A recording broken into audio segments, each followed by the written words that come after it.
The following program is a presentation of the Seattle Seahawks and the National Football League.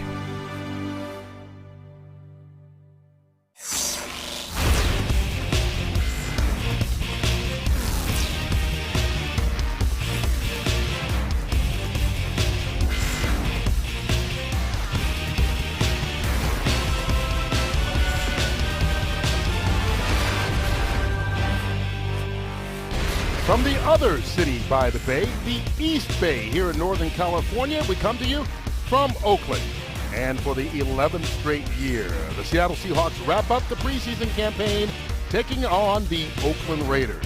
It's been a successful preseason so far for the Seahawks, and it's the last chance for some of the starters to get in a little competition before the regular season begins.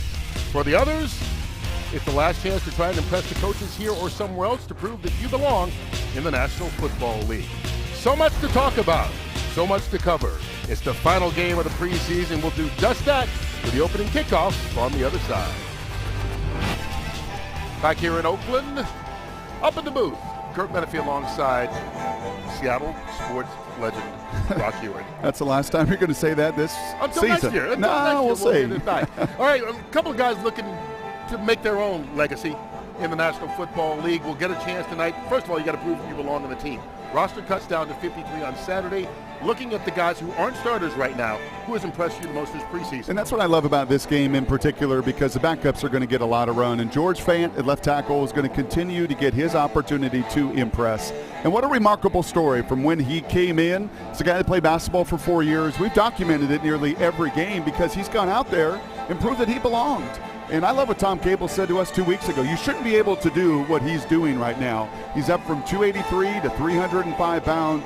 And I think he's got a tremendous shot to make this team. Just got to finish the deal tonight. All right, before we talk about the backup tackles, let's talk about who's starting at right tackle. Yeah, not many other teams in the league in the fourth preseason game are going to be rotating their right tackles, trying to figure out who the starter is. I think it's a little complicated. You've got two guys that are very different. Jamarcus Webb is big, he's powerful, and it's tantalizing to think of what he'd be like with Ifedi and Glowinski blowing people off the ball. But he's being pushed, and I think it's a highly competitive situation with the incumbent. And that's Gary Gilliam, who started every game last year at that spot, is more athletic, probably a little bit more versatile, but not nearly as strong. So two guys are going to find it out, get a lot of run in this first half tonight. All right, going into the season, going into training camp, there's no question. You look at Baldwin, Kurz, Lockett, Richardson, those are your top four wide receivers. The battle after that has been pretty intense this training camp. Going into this final game, you're keeping your eye on it. It sure is, and unfortunately, no Casey Williams, no Tanner McAvoy, and that's a bummer because they are right in the hunt and still going to be involved in the conversations over the next 3 or 4 days. But Kenny Lawler's coming home. He's coming to the Bay Area where he was such a star at Cal, 27 touchdown receptions in his career, and he's done some nice things, but there's been some inconsistency. Likewise, Antoine Goodley, who he's going to be going up against, was a little slowed early in camp, and all he has done is with every single opportunity found a way to shine. Those two will battle it out, Kurt, and not just with those wide receiver reps. Keep an eye on special teams because both are going to be asked to do something that's not necessarily been a strength in their young careers, but it will be one of those judgments over the next 3 or 4 days as this kind of management and team has got to make some real critical decisions at the bottom of the roster. Well, you don't get a chance to show off on special teams if you're fighting to be the backup quarterback. Trevon Boykin came into camp trying to prove that he could indeed be the number 2 as an undrafted rookie.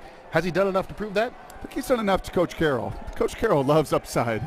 Right, he's willing to take some risks that maybe others won't with youth. And Trevon, I'll tell you what I really appreciate about him. He is very genuine with who he is. Every time that we have met with him, and it's been now 3 times in this preseason, he has been unwavering. He's confident. He's got an athletic arrogance. You could see it. He's loose. He's free. He's easy. He's a little bit different than Russell in their approach. Yet, Kurt, I think what is so appealing is his game, his skill set and style very much matches the way that Pete and these fired-up Seahawks want to get going. And they are indeed fired up. That doesn't look like a team that's just going out for the 4th preseason just to finish it off, does it? Well, I don't know what this means, but the Seahawks have won the toss and deferred to the second half. That's been the case every single week this preseason. 4 for 4, they've won the toss, and 4 for 4, they've decided to put the defense on the field first and let the opposing team start it off. Pete Carroll, now in his 7th year, has really, I don't think you need to sell anybody on what he has done to turn this program around. One that people all around the National Football League look at and try to emulate wherever they are. And you can maybe say this Oakland team does as much as anybody. A lot of former Seahawks, Bruce Irvin and Malcolm Smith, former coaches, Ken Norton running the defensive side of the ball. Reggie McKenzie, the GM, John Schneider spent 9 years together in Green Bay. There's a lot of familiarity both in personnel and really in style as well, as Jack Del Rio's trying to get his Raiders to the championship level that Pete Carroll's built. And so, as we mentioned, the Seahawks will kick things off. Stephen Hauschka, who has had a fantastic, and I do mean fantastic preseason, will kick it for the Seahawks back deep. Jalen Richard in his own end zone for the Raiders. Fair to say it's been Hawksome?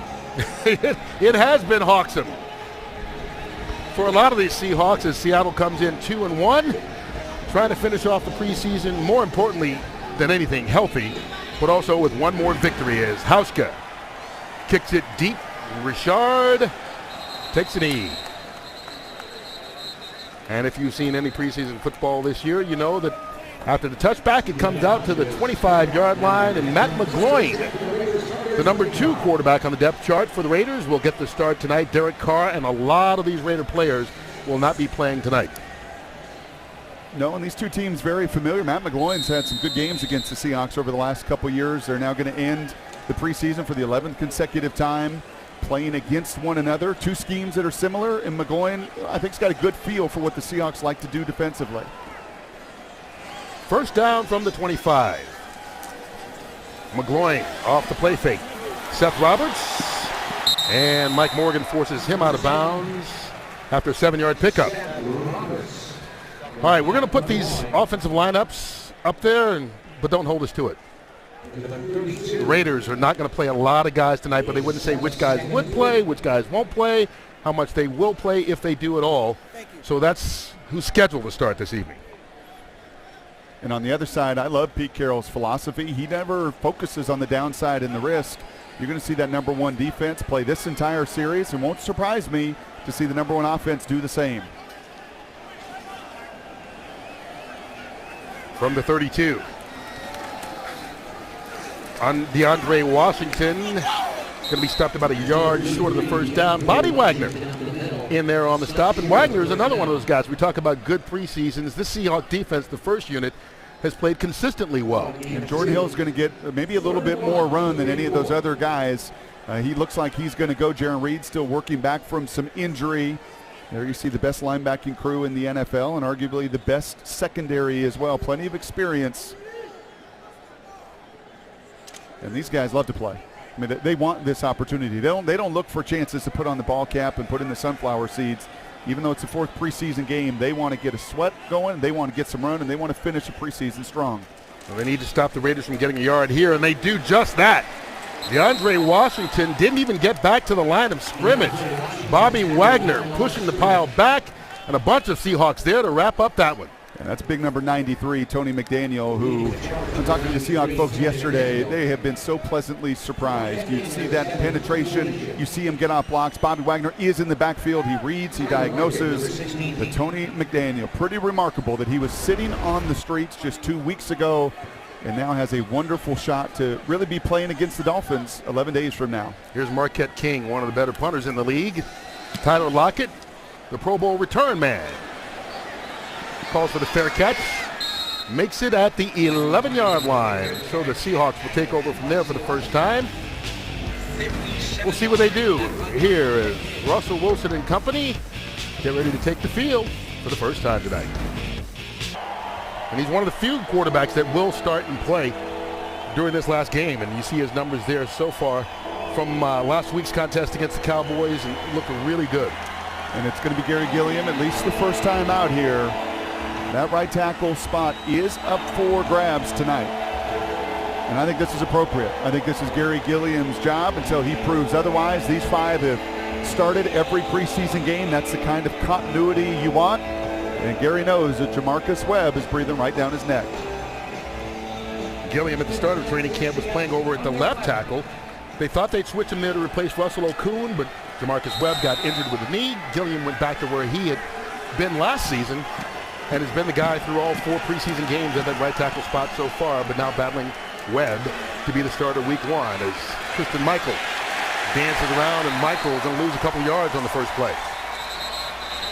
And here's a look at the Seahawk offense, and these have been the guys who've started all preseason. They start tonight. Don't know how much they will play, but they come right back. Line of scrimmage, running hurry-up offense. Loss of 2 on the first play. Wilson, Luke Wilson, out across the 30-yard line. A nice pickup on 2nd and long, and the Seahawks move the chains. And I love the tempo. If you're going to only play one series, then you can see Russell get the guys right to the line of scrimmage, continue to work on some things, take advantage of the opportunity.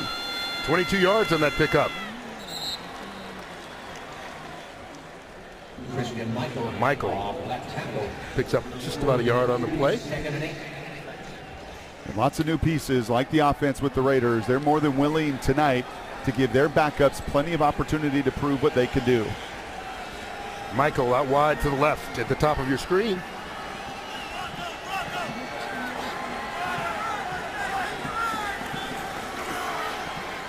Russell Wilson through the hands of Jermaine Kearse, incomplete.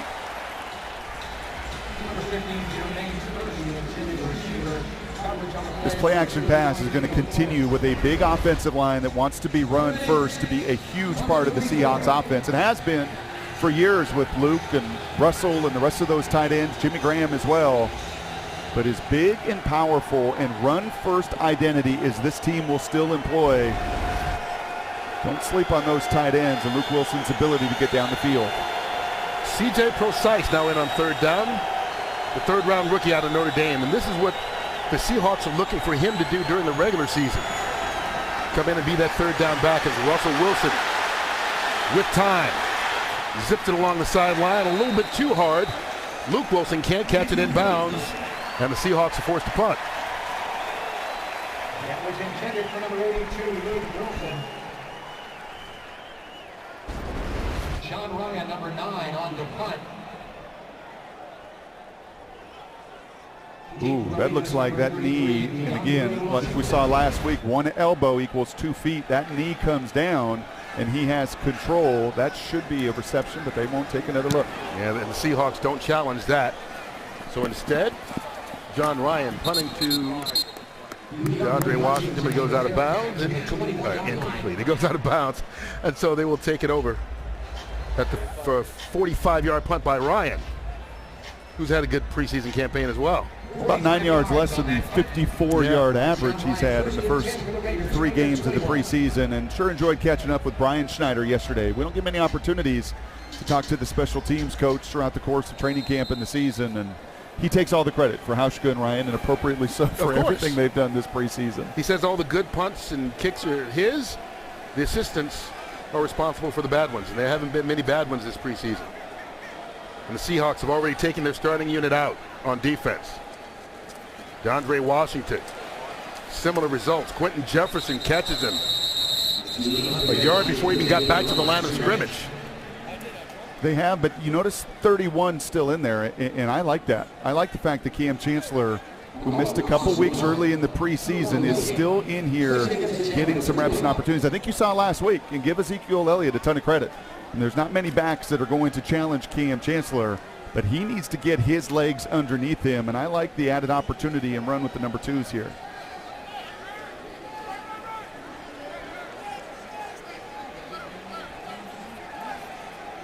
Three receivers in for the Raiders. McGloin from the shotgun. Out of the backfield, DeAndre Washington again. Slips by Kevin Pierre-Louis and Brock Coyle. Finally caught from behind by Cassius Marsh, but a couple of missed tackles by the Seahawks, and Washington picks up 19 yards. And you can see Thurl Simon. You're seeing more and more teams employ this. The Seahawks do it offensively, and he's asking for a little bit of what the offense calls a rub route. Defenders are going to say, hey, listen, that's a pick play.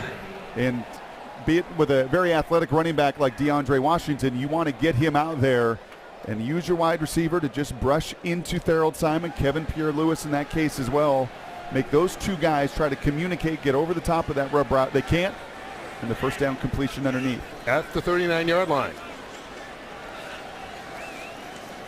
Richard.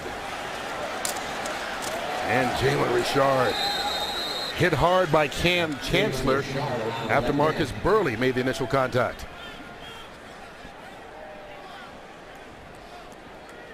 And we've learned over the years that's what 31 does best. There is not a better strong safety that's going to come up and provide the force that Cam Chancellor is. That's the outside toss.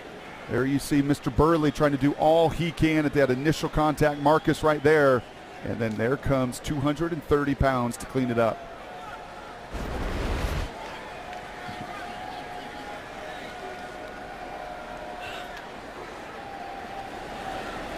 On the dirt part of the field, and McGloin going up top, down the sideline, incomplete.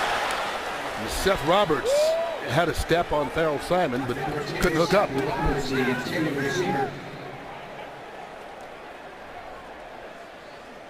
And there's a little bit of an impact. You see Cam Chancellor come up in force, and I guarantee you this, Seth Roberts, that wide receiver, has watched Cam Chancellor enough through the years come out of center field and just splatter guys on the sideline. A double move. Farrell does a nice job. That little contact, you can see. You see Seth Roberts' eyes? I lay out for that ball. 31's going to put his helmet right into my chest, dislodge me. Bit of a business decision right there from Seth. Do you blame him? No. Especially in a preseason game. Here's McGloin on third down, scrambling, directing traffic. Catch is made along the sideline, and that's to his tight end, Michael Rivera. I'll tell you who I do blame a little bit, though, Kurt, and that's quarterback. And that's Matt McGloin. He's got a double move. You've got to find a way to control Cam Chancellor in the middle of the field with your eyes, with your shoulders. And the minute you pump and you continue to look that way, guess what Cam Chancellor's doing? He's tracking it the entire way. It's also a quarterback's job to protect his receivers down the field. And when you stare something down, well, they're awfully vulnerable. Here's Tyler Lockett's second chance at a punt return. He stepped out of bounds right there at the 13-yard line. They'll mark it. Maybe the 14. And the Seahawks will get their second opportunity. Trevon Boykin will get his first. The second time the Seahawks have had the ball tonight, no score so far. And a reminder, the Seahawks football is presented by Washington's Lottery.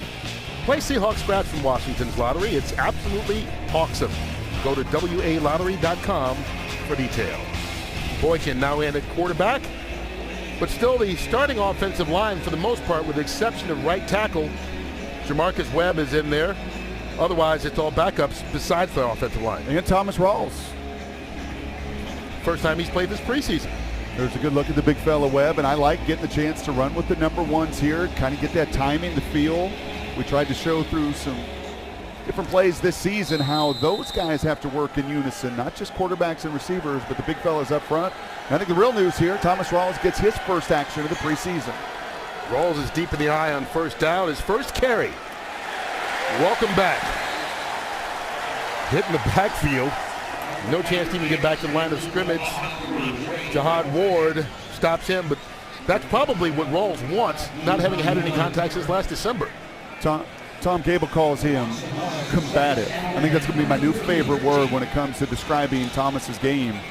And it's a nature that just fuels that entire group offensively in that line. But I'll tell you, that's 3 runs and 3 wins by that Oakland D-line. Here's Rawls again. Scoots through and crosses the 20. Of course, Thomas Rawls trying to come back from that devastating ankle injury last season. Broke the ankle, tore the ligaments in December, spent the offseason rehabbing, was on the PUP, physically unable to perform in the starter training camp, and now has come in, got 2 carries, and that's probably going to be his preseason.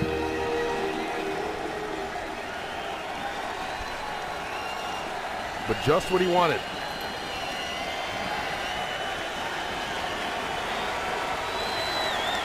Two carries, he got 8 yards. Now C.J. Prosise in on third down. Boykin, first pass, batted down to the line of scrimmage. So it'll be a 3 and out for the Seahawks. Danico Autry swatted that one away.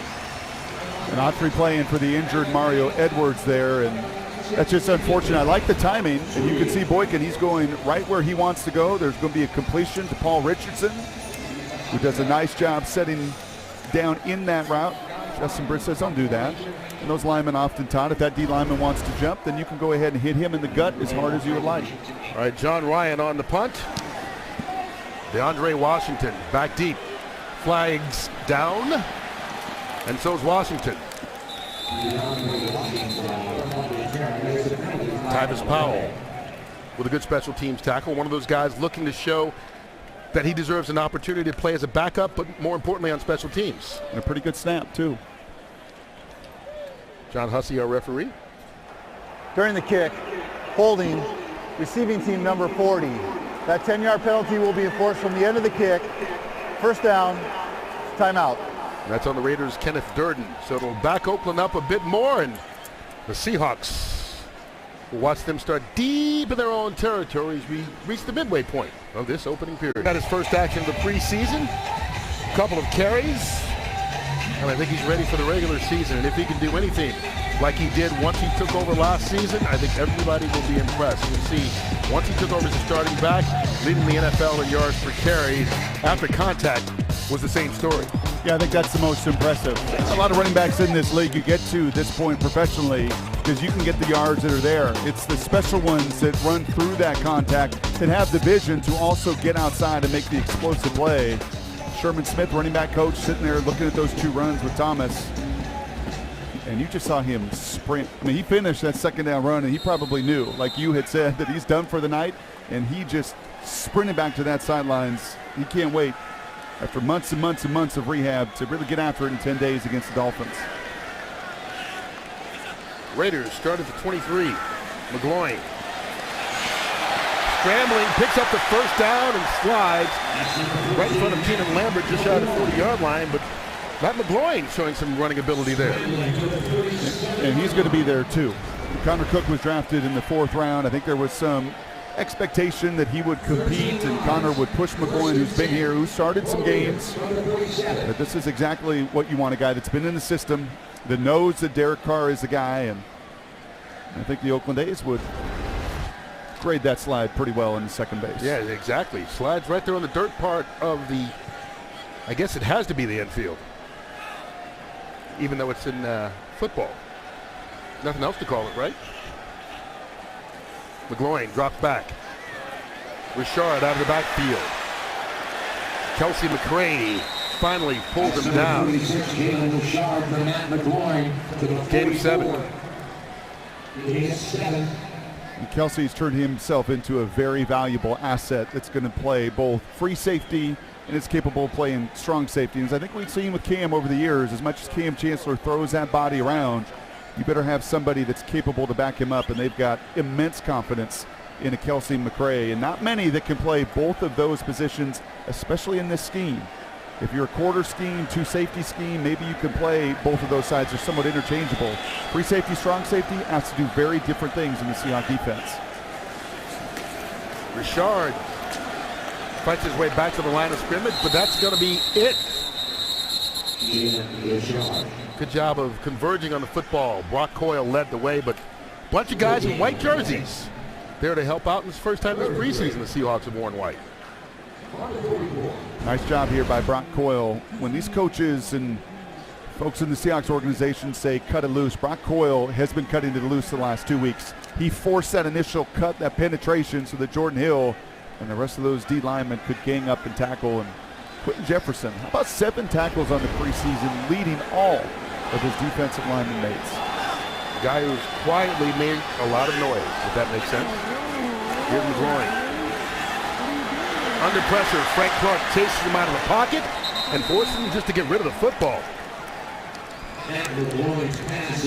And that's exactly what Chris Richard and Pete Carroll want to see tonight. A 4-man rush get home. We saw the 4-man rush earlier where McGloin was able to step up. Nice little inside twist from Frank Clark, who, kind of like Cam Chancellor, is going to continue to get run for different reasons. Whereas Cam is fighting back from injury, Frank Clark is a guy that's moving more to that Bruce Irvin, that Leo pass rusher in nickel situations, and you can't get a young guy like him enough reps. Here's the punt from Marquette King. High, booming kick. He got more of that than he wanted through the end zone. 56 yards on the punt by King. And so the Seahawks will take it over at the 20-yard line. Thomas Rawls saying thank you very much for his preseason action. Pete Carroll saying, let's all just get through this game safely. Regular season begins just 10 days from now when Miami comes to visit CenturyLink, and if you want to be a part of that or any regular season game this year at CenturyLink Field, reserve your seat today and experience the roar of the loudest stadium in the NFL and our newest selection of concession options that will make your mouth water. A select number of single game tickets are available, but they are going fast. These 12s love to travel. Saw a bunch of them at Beast Mode's shop, which is just You went there today? Yeah, I did go there today.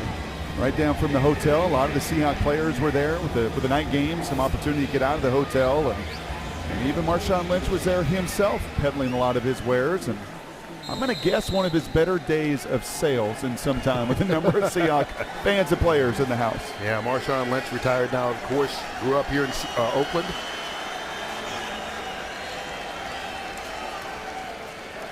Boykin. Crossing route. Joe Summers. And the big tight end rumbles his way out across the 45-yard line. 26 yards on the pickup by Summers.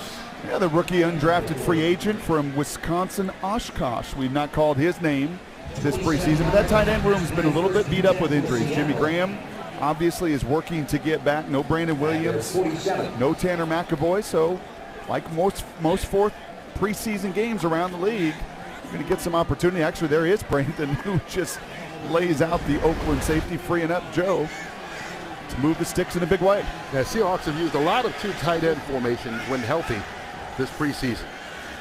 Here's Boykin. And that's caught by Easy Wachaku.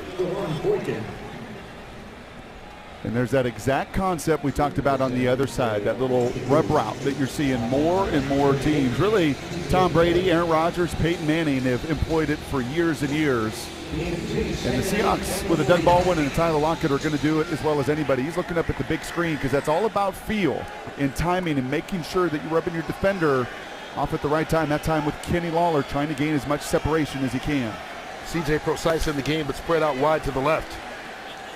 Boykin goes that way, Procise for the catch, but he goes down right away. Now, Procise, obviously drafted in the third round as a running back out of Notre Dame, but he was a wide receiver until his senior year there, so very comfortable catching passes. And very comfortable last week as well, rushing the ball. That's going to be the sweet spot. That's where he's going to be very natural, and the Seahawks like their empty formations to begin with, and I think that's some of the places that they envision him really capitalizing on a skill set he's incredibly comfortable with. Bringing him in these types of third down situations. Needing 4. Kenny Lawler, first down, Seahawks. 7th round pick out of Cal with the catch. 11 yards by number 11. And there's the two guys we talked about in the open, both actually helping one another. You know, this is Lawler and Goodley at the bottom, and just watch the timing here and watch the receiver selling his route. You can't just come in and pick that guy clean. You can see Goodley. He's going to come almost like a setting a pick in basketball, but you've got to avoid, make that defender go over the top, look back at the quarterback, and create the easy pitch and catch. From the Oakland 36, Easy Wachaku, flags go flying. Wachaku brought down. Corey James on the tackle. Let's see what the penalty marker's for.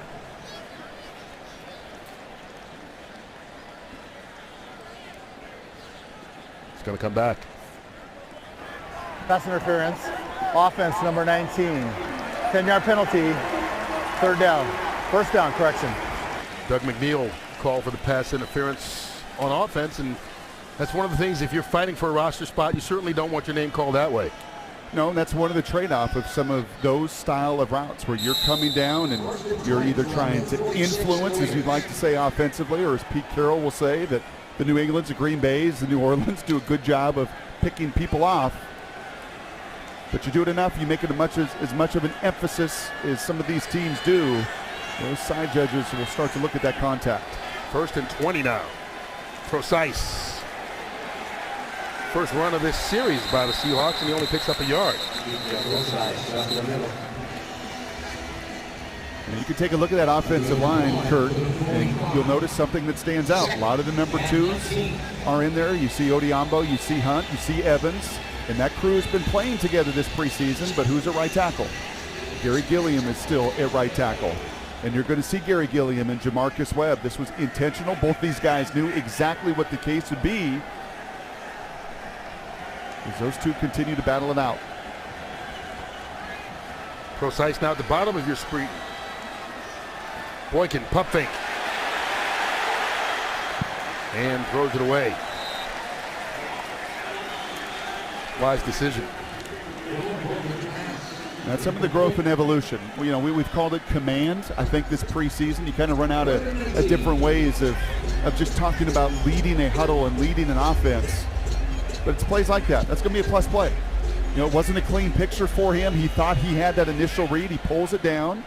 And instead of trying to make something, what did he say to us yesterday? He just wants to simplify the game. He does by throwing it away. He said make it simple. 3rd and 10. That's right. It's not that hard is what he said. And he has to convince himself of that.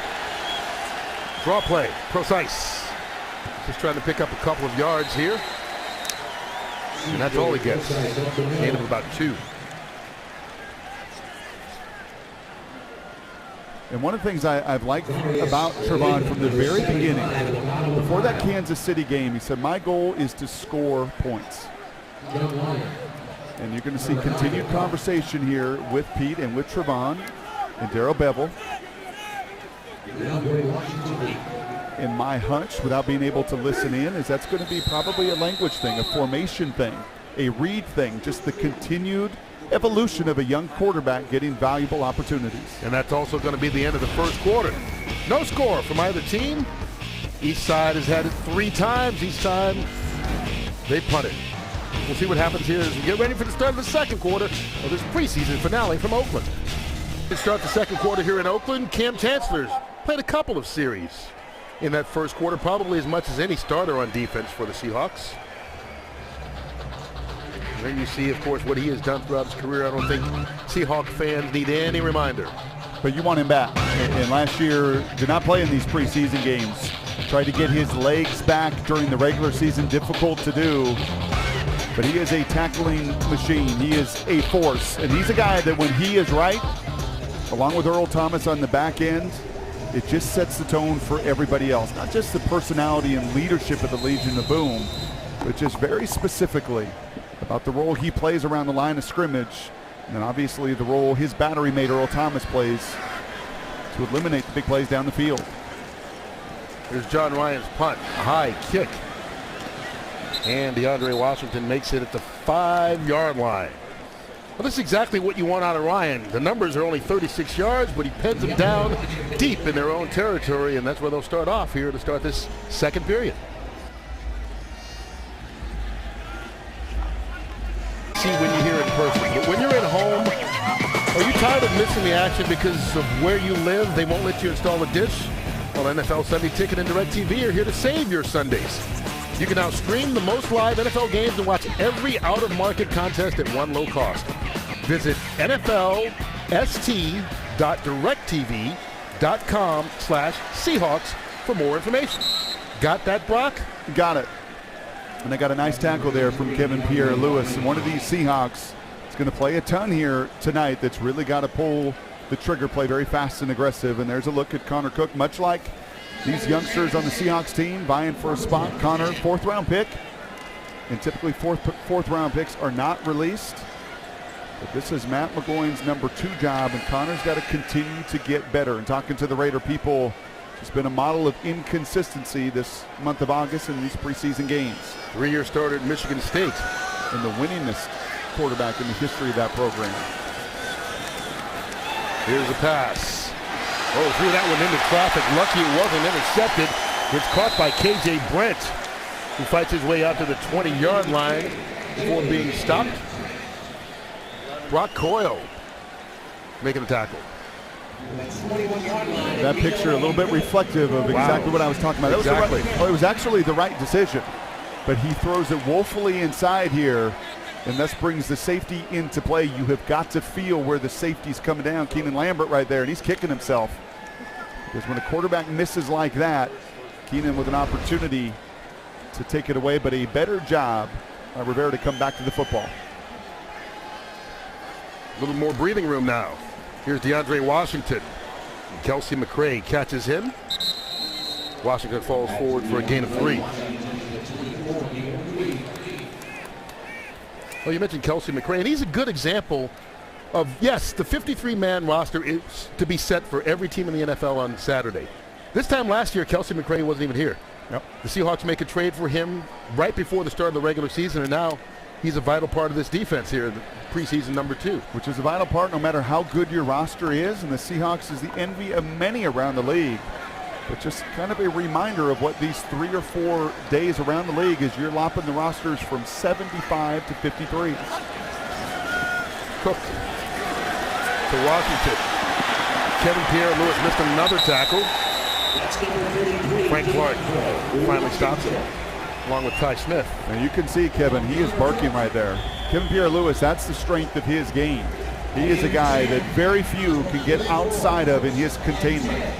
He knows, and he knows the importance of these opportunities, these reps. But you, just as quickly as you're angry and frustrated, you've got to flush that out of your system to go 100 miles per hour on that next snap. Put it all behind you quickly. First down. Cannot let one bad play turn into 2 or 3 and affect you in the drive. DeAndre Washington again. Cuts it back up the middle. Seahawks stop him after a 1-yard pickup. And there you look at Chris Richard. Former Seahawk player, now in his 2nd season as defensive coordinator. And we talked to him and said, hey, this is the same defense no matter whether it's you, Gus Bradley, and Dan Quinn. Now you get to run it, but do you all try and put your own stamp on it? He said no. He says, my job is to put the guys in the right position, not try to put my stamp on it. It's been pretty good through the years, and pretty good with Pete at USC, where Chris played. Actually, 21 players and coaches between these 2 teams from that USC program through the years. Pretty remarkable. You think they had some talent down there when Pete was coaching? And Connor Cook throws that one too low for Jalen Richard. Those 2 are in a battle. Jalen Richard, undrafted rookie free agent from Southern Miss. DeAndre Washington, and this is a little more of what the Raiders like to do. They're not the run-first identity of the Seahawks, so they really like to spread the ball around. They've got 4 or 5 capable receivers. They're really looking for a change of pace to Latavius Murray, and that's DeAndre Washington, and that's this kid you're seeing, Jalen Richard from Southern Miss. It is a dynamic little running back / wide receiver. Seahawks defense trying to get the Raiders off the field again on 3rd down. Oakland 0 for 3 on 3rd down so far tonight. They need 9 yards here. Here comes the pressure. Cook. Incomplete. Marvin Hall, the former Husky, was there on the left side. He stopped running as he had a little trouble getting down the field, and then you see a replay. Yeah, and that's some man coverage outside, and the quarterback expecting him to take that route deep, and unfortunately he doesn't. And even more unfortunate, the right tackle there for the Oakland Raiders, Austin Howard, has yet to get up. And the right guard, Vidal Alexander, was slow to get up as well. So both guys on the right side a little banged up on that play. They'll have a timeout. Limping off the field, but he is walking without help. So that's always a good sign. You never want to see anybody limping here in this final. Well, never want to see anybody limping, period. But especially in this last preseason game.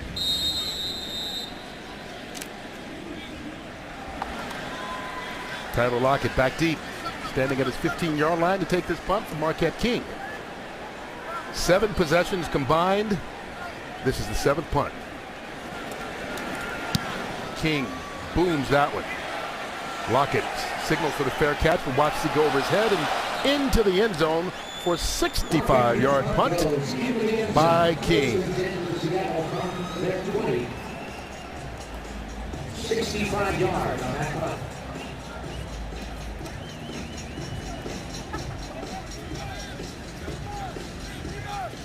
Presented by Washington's Lottery. Play Seahawks Scratch from Washington's Lottery. It's absolutely awesome. Go to WALottery.com for details. Just under 11 minutes left to go here in the first half. Seahawks take it over the 20-yard line after the touchback. And a pressure look here, empty as Boykin's looking and scanning the field. CJ Procise to his left, spread out wide. Boykin out of the pocket, going to be sacked. Danico Autry with the first sack of the ball game. Yeah, and Autry's had a nice game. We saw him show up in the run game. He's playing a little bit for Mario Edwards, who looks like he's going to be slow to start the season.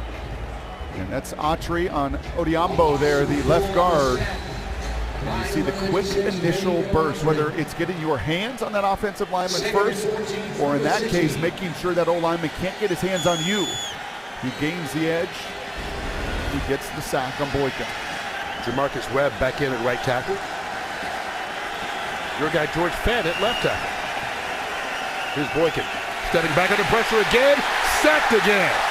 Back-to-back sacks by this Raider defense. This time it's Shalik Calhoun. Their third-round pick out of Michigan State.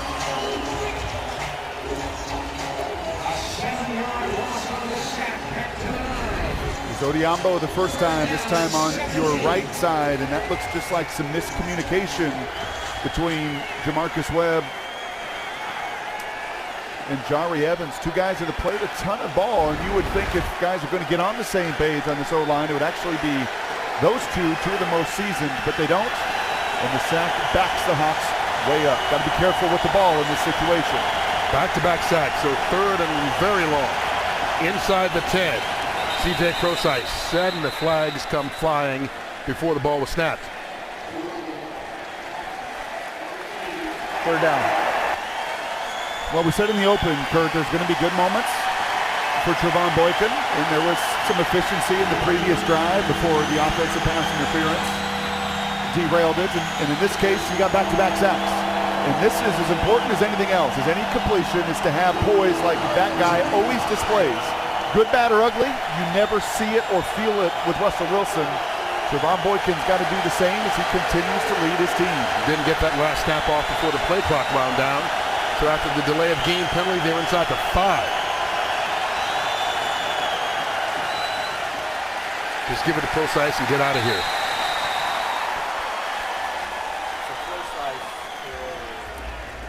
Yeah, this is really the first time all preseason in the three matchups, Kurt, where we've seen the opposing front seven really control the action at the line of scrimmage. Seattle ran it very well at Kansas City. They ran it against Minnesota. They ran it against Dallas last week. Having a hard time pushing these young Raiders around. Another nice play there by Shalik Calhoun, their third-round pick from Michigan State. A very solid player. Plenty of room for John Ryan. DeAndre Washington. Raiders going to have good field position. Big block down field, but a big flag as well.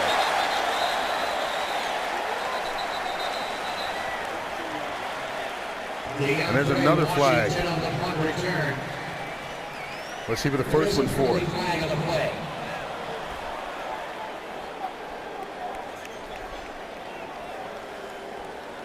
John Hussey trying to sort this out with his crew, but During the return, holding, receiving team number 32. 10-yard penalty, first down. So it's not on the block, it's actually a hold, Antonio Hamilton. He's trying to plead his case on the sideline. Like, what did I do? What did I do? Doesn't matter, going to back him up. Still good field position. The Seahawks defense will see what they can do to try and force yet another punt. They've been perfect so far tonight. Well, it's been a punt fest so far. 8 possessions, 4 by each team.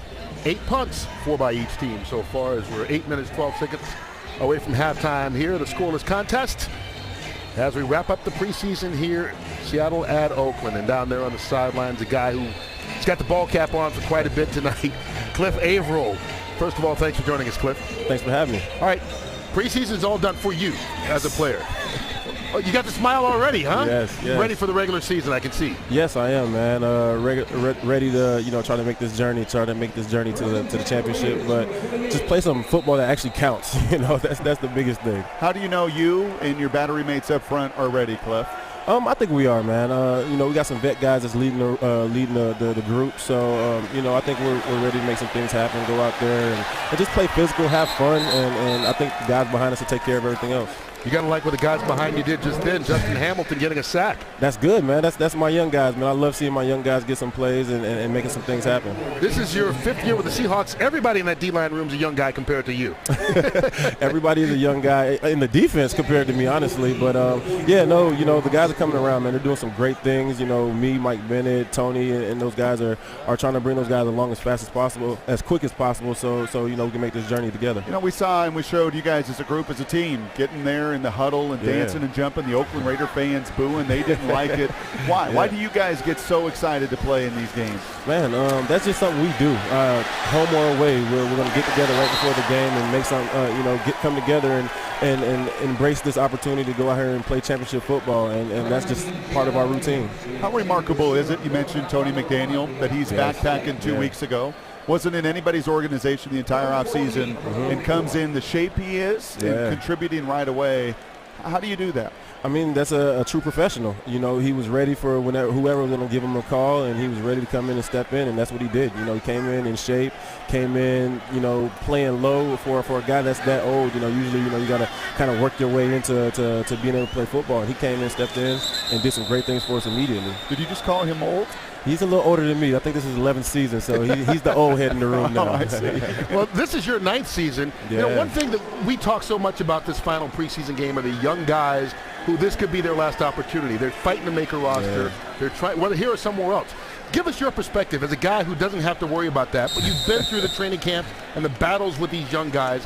What it's like for you to watch them try and chase their dream and have that knock on the door? I think the biggest thing for them is to go out there and to understand that each game, especially during the preseason, is a resume. If the Seahawks don't keep you, there's 31 other teams. So you got to go out there and put on a good show, regardless of what it is. Just play fast. That's my biggest thing to them, is playing fast and being physical and showing the rest of the league that you can play in this league.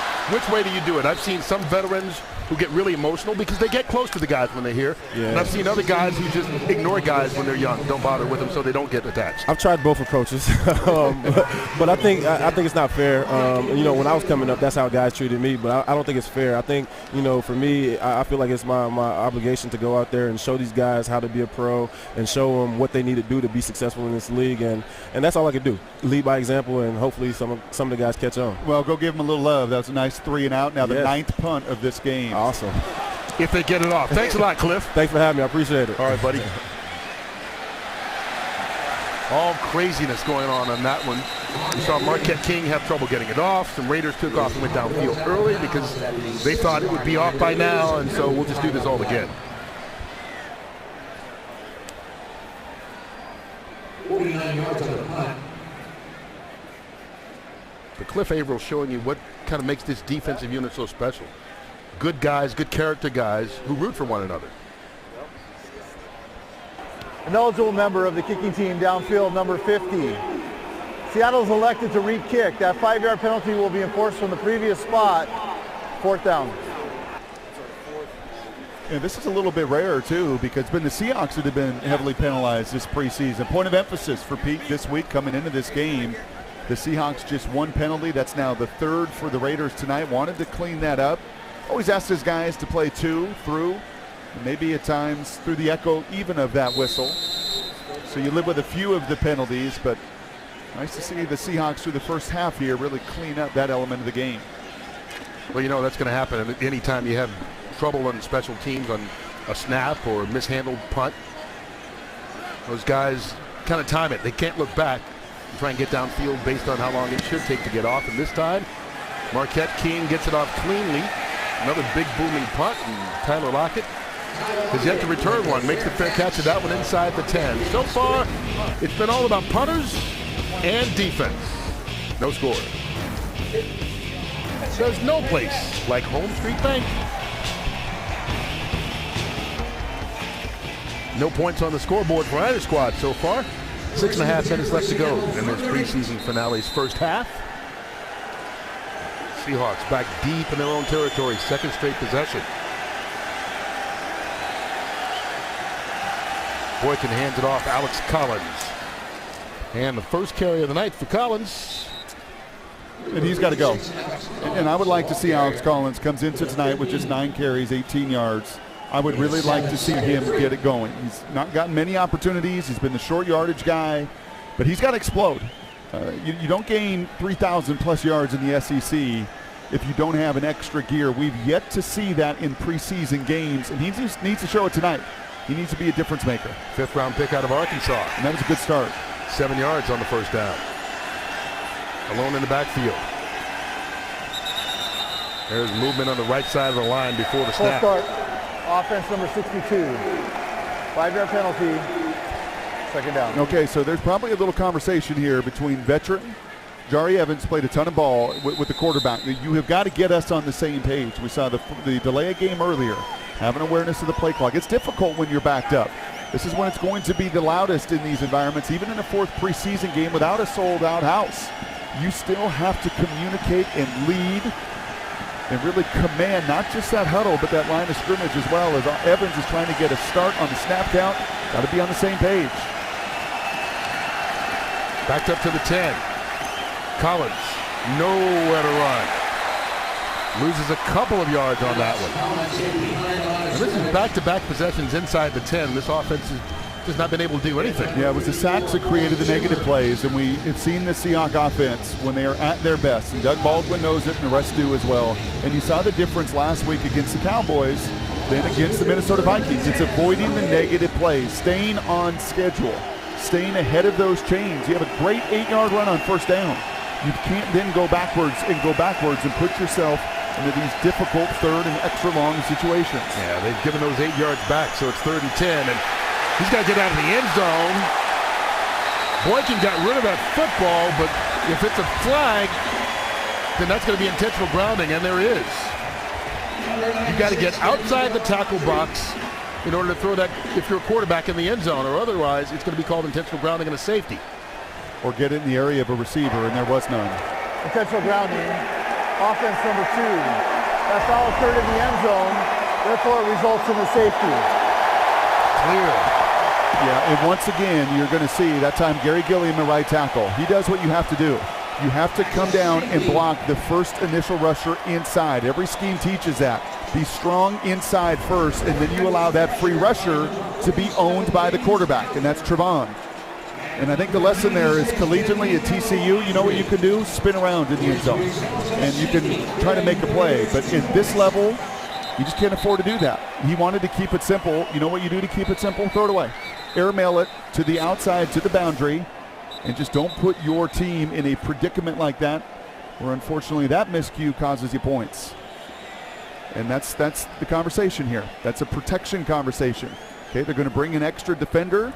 Gary's got to come in and squeeze, and you are responsible for that edge rusher.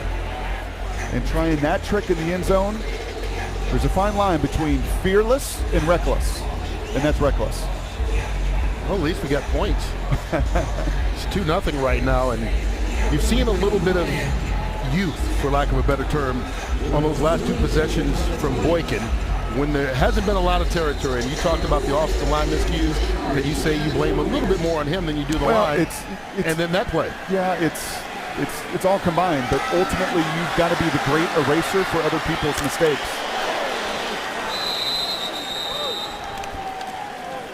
Keenan Lambert with the stop. That was Jalen Richard on the kick return. My goodness, Jalen. Yeah. You better protect yourself. Holy smokes. Here's a live look at it. Yeah, you don't want to stop your feet with the way guys collision you at this level. Keenan Lambert and his brother Cam Chancellor are 2 guys that love to hit. This staff loves his physical presence. Jalen did not look comfortable in space with Lambert breathing down his neck. There's a 4-year age difference between Lambert and Cam. But what do you think the wrestling was like in their household when they were kids, huh? A couple holes in the wall, broken doors. Connor Cook, nowhere to go. That's Connor Cook. Steps out after a pickup of 1 yard. I said collegiately that Connor reminded me a little bit of Matt Hasselbeck. And you see the number, you see the body, very similar guy, about 6'4". Now Connor doesn't have Matt's arm strength. Matt was a guy that could spin it all over the field. That's the one area why he dropped from being a guy going into last season as a first-round pick and the winningest quarterback in the history of their program, and played big in Rose Bowls and in big moments. But that arm strength and that accuracy have got to grow at this level.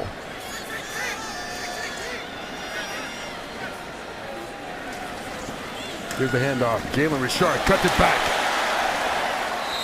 Brock Coyle with the stop, along with Jordan Hill. Down on the Seahawks sideline with Jermaine Kearse. Takes a little time to join us. Thanks for joining us, Jermaine. Hi, how's it going? All right. How are you, I'll ask? I'm doing good. Excited to watch our young guys play, and hopefully they go out there and just compete. Glad the preseason's done? Yes, I'm excited for next week. It's going to be a good matchup, and just get ready to just get the season started and just try to go out there and compete. Jermaine, what did you and the offense get done this preseason? We just continue to just work on our craft and just continue to go out there and be competitive and just try to work on that timing. We got a lot of good things that we want to do out there, and it was a good time to work on that. One of the things that we often talk about on the outside is the development of Russell Wilson and how he continues to mature and get it. You've been with him now basically his whole career. Talk a little bit about just the evolution of him in the huddle and his command of the football game. It's really cool to just see his growth, and like you said, I've been with Russell since he's been here. We both came in together, and just to see how he's matured as a leader and be able to just demand the huddle like he does now. So it's really cool to just see him go out there and lead us, and it's cool to play for him.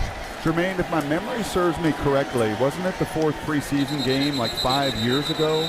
You were wearing a single digit, got a little run, not just wide receiver or running back. My heydays when I was playing running back with number 8. Do these games and watching these young players, and you know that guys' livelihoods are on the line, do these moments bring you back to that experience? Yeah, definitely. You always think about the time when you were playing for a job, and Coach P, he showed a couple highlights of the core guys and just how they started and some of their preseason games, and that's where me playing running back came back up, and it was cool to just kind of see that, and it kind of made me want to go back and look at those preseason games and just continue to just appreciate the come up and just appreciate how hard I worked to get to this point. Well, congratulations. You've come a long way. Still got a long way to go, though, in your career. Only in year 5. We appreciate it, Jermaine. All right, thank you. All right, 2-minute warning. Back in Oakland after this. A 2-minute warning. Aaron Levine alongside Dave Wyman. And Dave, despite the offensive struggles, you have to like what you've seen out of the Seahawks defensive line throughout much of the first half. Yeah, the defenses look great, and that's kind of what we wanted. We wanted to see them make some flashy plays, and that's what they're all about. Frank Clark, in particular, has looked great rushing the passer. Where do we need to see improvement in the second half? Yeah, definitely, and you don't want to see him moving up and down the field, but it's all about running the system here. But you got a lot of guys also that are out there trying to make the team and trying to, if not make it here, make it somewhere else in the NFL. The defense trying to hunker down for the final 2 minutes of the first half. We'll be back with more stats and analysis and highlights coming up at the half, but let's go back up to Kurt and Brock, guys. All right, Aaron said it's a baseball score, 2-0. I guess they're right between second base and shortstop on the field right now. Ball's the 43-yard line. Keep an eye right here. We chatted with Cassius Marsh last night. These are the chances, the 2-minute drive. You saw it with Frank Clark earlier. Dave was alluding to the nice pass rush. Cassius is kind of living in two worlds. Sam linebacker, pass rusher, defensive ends. Some good chances here in the final 2 minutes to work on his pass rush game. Connor Cook going up top. Almost picked off. DeAndre Elliott had it hit him in the hands and then showed why he's a defensive back instead of a receiver. And DeAndre, Kurt said that, not me. He reads it. Everything is right. You see the pressure here, the nickel pressure, and he's looking the whole way into that. That's his ball.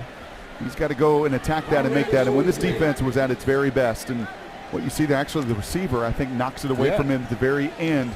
You got to go get it. Don't wait for it to get to your body like a receiver. You go up and attack. Like Jason Witten last week over KJ Wright. When that ball is in the air, it is yours. Go get it. DeAndre Washington comes out of the backfield on third down. Here comes the pressure. Underneath two, Washington, but he's smothered. Brock Coyle all over him. Bring up to fourth down. You know, it's interesting here, Kurt. Brock Coyle, that's the third really strong tackle we have seen. The stopping power that he provides at 240-some pounds. But what I find always intriguing for a Chris Richard and the defensive staff. This will be a 30-second timeout. Is do you want to just play your base defense, right, and let guys just play their base defense, or do you want to sometimes call a blitz, be aggressive. Dictate that mindset for your guys to really let it rip. And I like what Chris Richard has done. Plenty of four-man rush, but give guys an opportunity to pin their ears back so they can go flash, as Dave Wyman would tell you, and go finish the tackles. Nice job by Brock.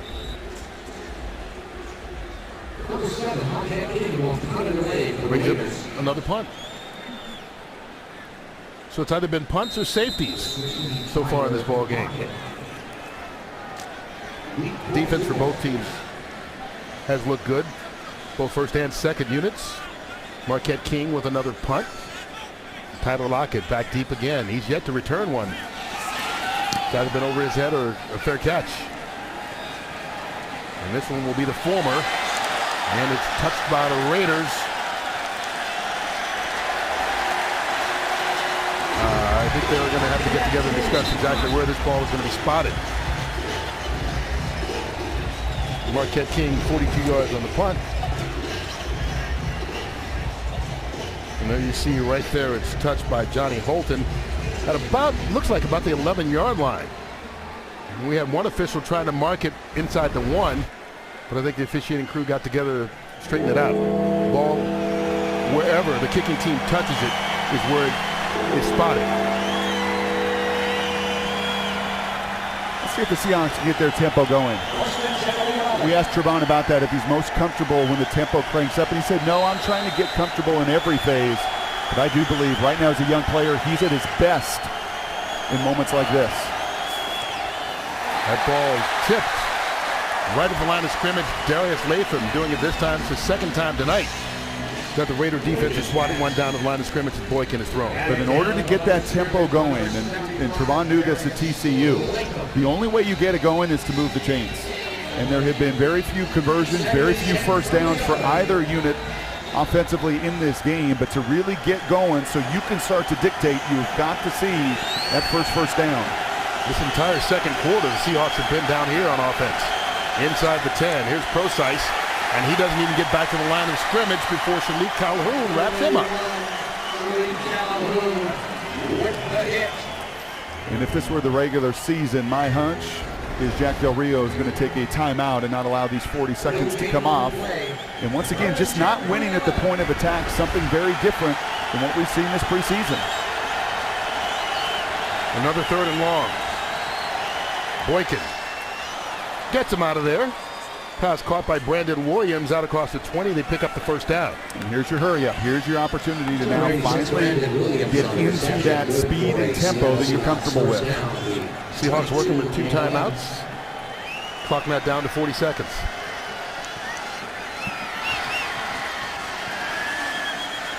Boykin. Brandon Williams again. Forced out of bounds by Corey Toomer, the former Seahawk. Pick up a 4.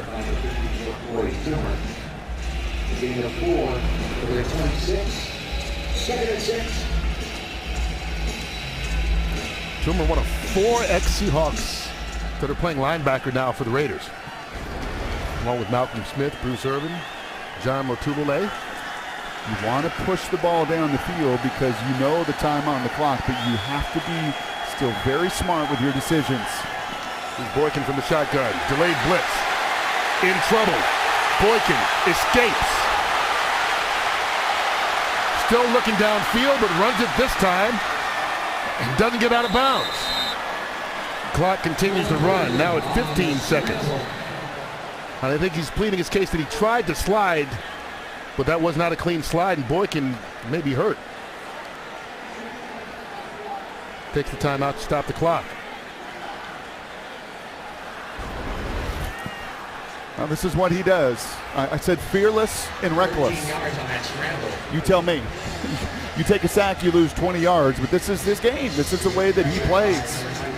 You got to get out of bounds. Right, yeah, there is absolutely no need whatsoever to take this shot. You got to have an awareness of where you are in the game. Save yourself a timeout, get out of bounds, and more than anything, save your body. Well, they pick up 13 yards. It feels like the game is speeding up on Trevon a little bit this first half. It really does. And it's not all his fault, and people tell you that. It starts with protection, starts with a run game. Everything is up against him. Field positions against him. A lack of a run game, right? Some misses in communication and protection. But even with all that chaos going on, you've got to find a way to still slow the game down. Yeah, this is about as much as he's struggled all preseason, but it's also been the most difficult positions he's been put in offensively. Threw that one too high for Brandon Williams, and Corey Toomer undercut Williams, and Brandon not happy at all. Now the former basketball player is saying, don't do that.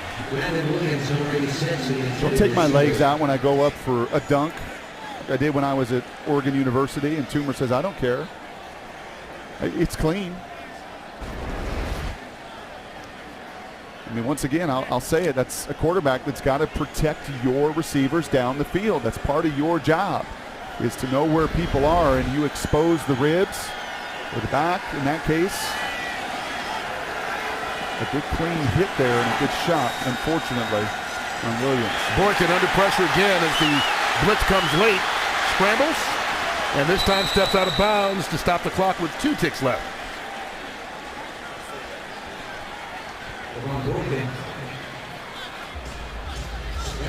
They blitzed quite a bit here for a 4th preseason game. Yeah, they have, but it's not exotic. I'm not seeing safeties and corners and anything too exotic. It's largely around the line of scrimmage, and the Seahawks have done the same. It's kind of what I was saying to you that last series with the Seahawks. You want to give your guys a chance to be aggressive, and if you're Trevon Boykin here, you got to buy yourself enough time to let your receivers get down to the end zone. He's got 3 receivers spread out to his left.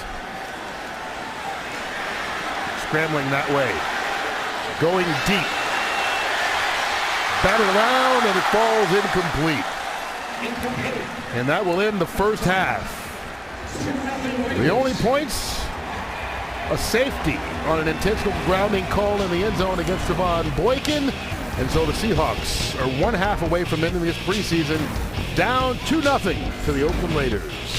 Aaron and Dave back with a halftime report right after this. Dogs out here at halftime in Oakland, California. The Seahawks trailing the Oakland Raiders 2-0 at the half. And we take a look at the stats, and Dave, it's not just even on the scoreboard pretty much. It's pretty even across the stat sheet as well. If there's a bright side to the Hawks offense so far, it's been a lack of turnovers, no turnovers. Yeah, that's the good news there. And then we've seen these kind of performances in the preseason by offenses in general. I mean, you look at the Arizona Cardinals at one point, they'd only scored 17 points in 3 games. So you're not going to see huge numbers offensively there.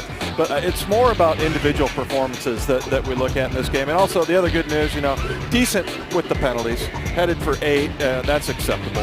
Who's helped their cause so far tonight? Well, I think there's a couple of young guys. Keenan Lambert looked really good. He had a really nice stuff on a punt. And then DeAndre Elliott, who is a really nice corner that they have. They're so crowded at defensive back, though. That's going to be one of those where those guys are going to have to make it because of special teams. And Lambert certainly helped his case. A really special moment in that second defensive series. We saw Keenan Lambert and his half-brother Cam Chancellor at the 2 safety positions. Yeah, that would be awfully cool. That'd be a good story this year. But again, it's just so. You and I are sitting here trying to decide, are they going to keep 9? Are they going to keep 10? So, we'll see how many defensive backs they keep. But, boy, they sure have a ton of depth there. Just 30 minutes remaining in Seattle Seahawks preseason before it all gets going for real. But let's take us home, Curtin Brock. That was an impressive job of selling a 2-0 game at halftime in which there have been 10 punts. Good job, guys. Give me your impressions of the first half. Yeah, not pretty. Yeah. If you're a defensive guy, that's what you love, and you grinded it out, but not pretty execution really for either side. And my hunch is this feels a little like that Minnesota first half, where Tom Gable or Pete Carroll are going to say, listen, guys, let's run the ball. We have to run the ball. You got to settle this thing down on the road. Trevon's running for his life. There's sacks, there's penalties. It starts with running the football. We know that. My guess and my hunch early on is the Seahawks get the ball because they deferred. They're going to get an opportunity to do just that. Seahawks did win the toss at the start of the ball game, and as you mentioned, deferred to take it to start the second half. And we'll see if they try and run the ball here. We saw Russell Wilson come out for 1 series, then Trevon Boykin take over and really run for his life a lot of that first half in which he played. And we'll see if Boykin comes back out to start the second half, or if Jake Heaps, the number 3 quarterback, gets to start. Hasn't had much playing time at all this preseason. Will play quite a bit tonight. We'll see how soon he comes into the game. Sebastian Janikowski, the 17-year veteran, with his first action of the night, kicking this one off. Cormaine Pope. And the little guy can't get away. Runs right into the arms of James Cousins. And so Jake Heaps will come out to start the second half from the 18-yard line. Won 3 state championships at Skyline High School. Bounced around in college, finished up at the University of Miami. Spent some time in training camp with the Jets last year, didn't make that team, and has been here throughout training camp with the Seahawks and really hasn't had much of an opportunity to play during the preseason, but he'll get to play the entire second half, it looks, tonight. Starting from the shotgun, Alex Collins doesn't even make it back to the line of scrimmage. Darius Latham again with a tackle in the backfield. Well, Latham has been their George fan. In talking to the Raiders folks, Latham is a guy from Indiana. He was a late-round pick. He's a big-bodied guy, and we've seen him bat down balls. We've seen him be a force in the middle. And that's looked unfortunately like some of Alex Collins' other opportunities this preseason. That early penetration, very little he could do in that zone read run game. I want to ask you how you evaluate a running back when he can't get back to the line of scrimmage, as Collins has had trouble. He picks up the blitz there and allows Heaps to complete that pass. That's Clayton Eckert. Well, that's what you want to see him do right there. Come back on a second down play and go cut the legs out of that edge defender so Jake has the opportunity to get the ball out of his hands. You can't be frustrated, but I think over these final 30 minutes for an Alex Collins, you want to see him burst and explode. You want to see Jake Heaps slow the game down and manage these calls and protection. There's still Antoine Goodley and Kenny Lawler and many guys you're evaluating here on some pretty pivotal snaps. Seahawks need the 28. Out of the backfield, Collins does a lot of dancing, but the music gets stopped. No pickup on the play. Well, not exactly the way you want to start the second half. 3 and out.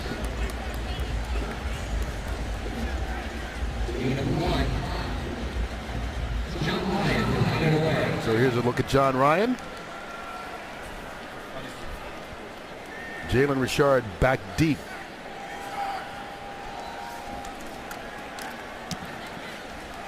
Low kick. Richard catches it on the fly. Cuts it back. Up the middle of the field and into Seahawk territory. Keenan Lambert finally tripped him up, but a good return after a 43-yard punt by Ryan. Richard brought it back 25. 44 yards on the punt. So it'll be really good starting field position here in this second half for the Raiders. The Seahawk defense trying to keep them down to 2-0 lead. But with summer coming to an end and football season here, the Seahawks Pro Shop has just about everything you need to embrace fall with sweaters, hoodies, beanies, and more.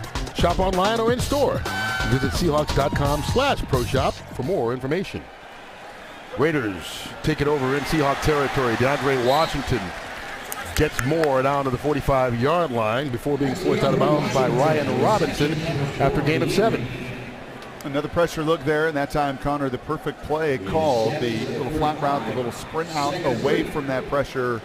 DeAndre Washington, one of those spread beneficiaries. And what I mean by that is an NFL game that still dictated the line of scrimmage, and the big fellas hurt by the proliferation of so much spread. A lot of times these scat backs, these receivers, these slot receivers get so many opportunities to make plays in the passing game like DeAndre had at Texas Tech. It's an easier transition to catch and run at this level. Raiders with 3 tight ends, and they run it.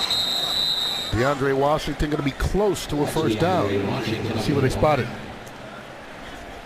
I think he's going to be about a yard short, and once again, Quentin Jefferson in this front has been very solid. 3 yards a carry is it. You see Oakland trying to get out and pull those offensive linemen in front. Probably even nicer to see Quentin getting up after getting his legs taken out. But very little running room, very little lanes here for Oakland to get going. 3rd and a yard.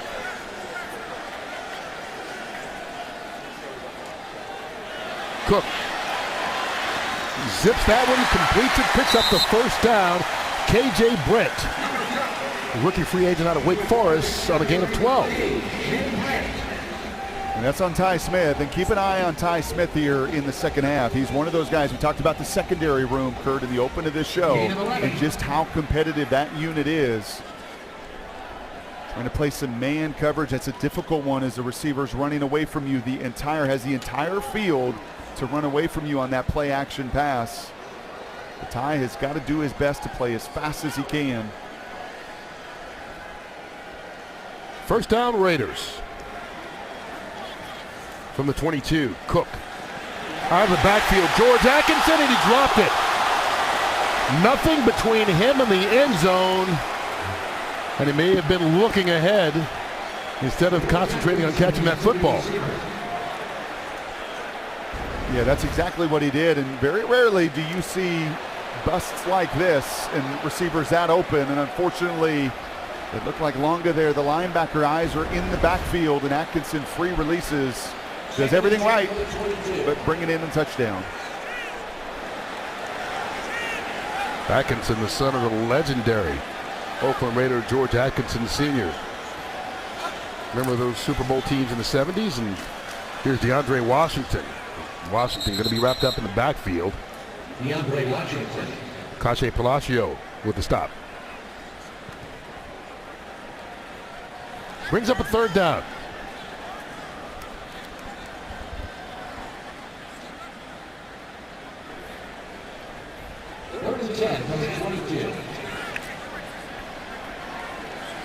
Considering this drive starting at the Seattle 42-yard line, if they can get a stop here and hold the Raiders to a field goal, this will be a big victory for the defense.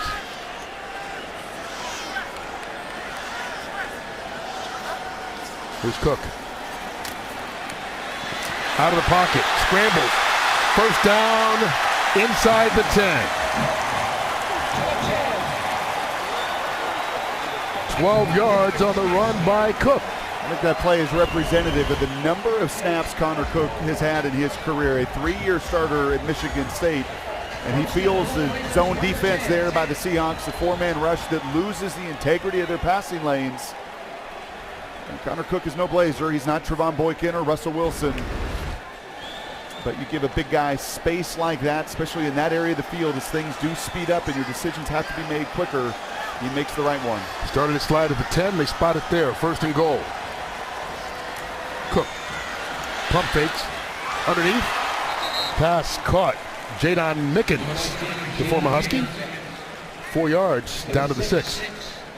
This is the area that is so critical where the Seahawks, like many of their statistics defensively, are as good as anybody in the league. Third last year defensively in limiting touchdowns in the red zone.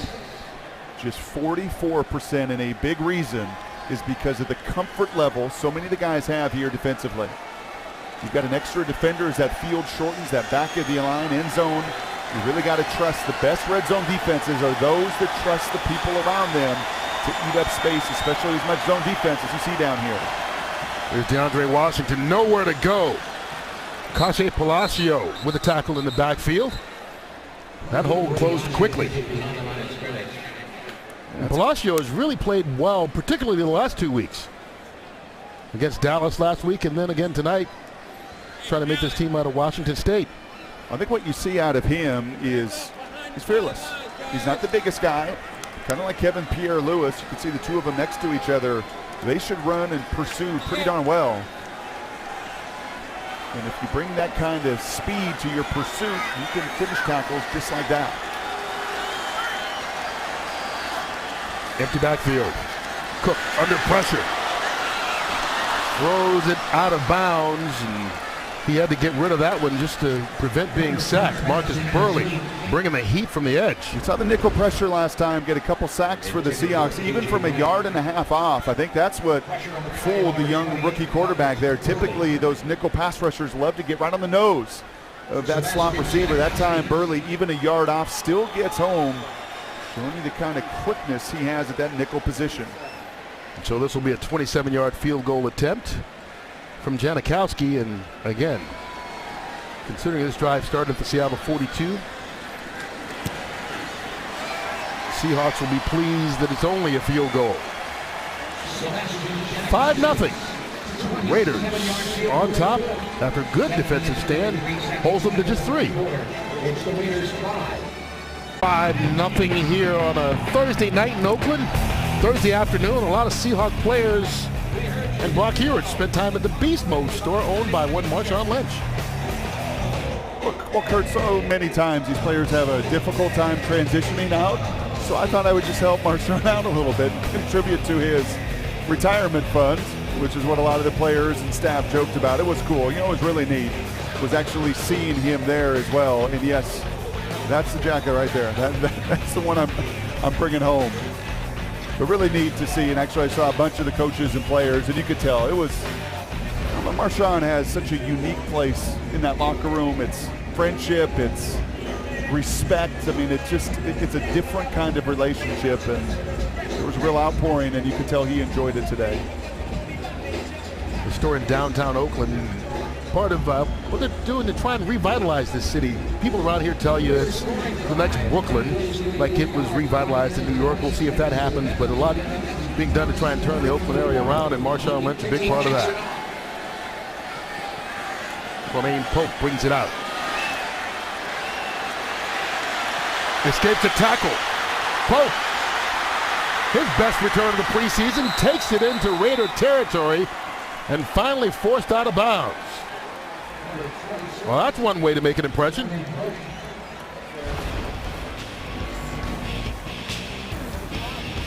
Tremaine Pope gives the Seahawks their best offensive opportunity of the night.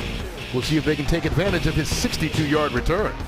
Almost hard to remember when Pete Carroll wasn't the Seahawk coach. He's only been 7 seasons. This is his 7th.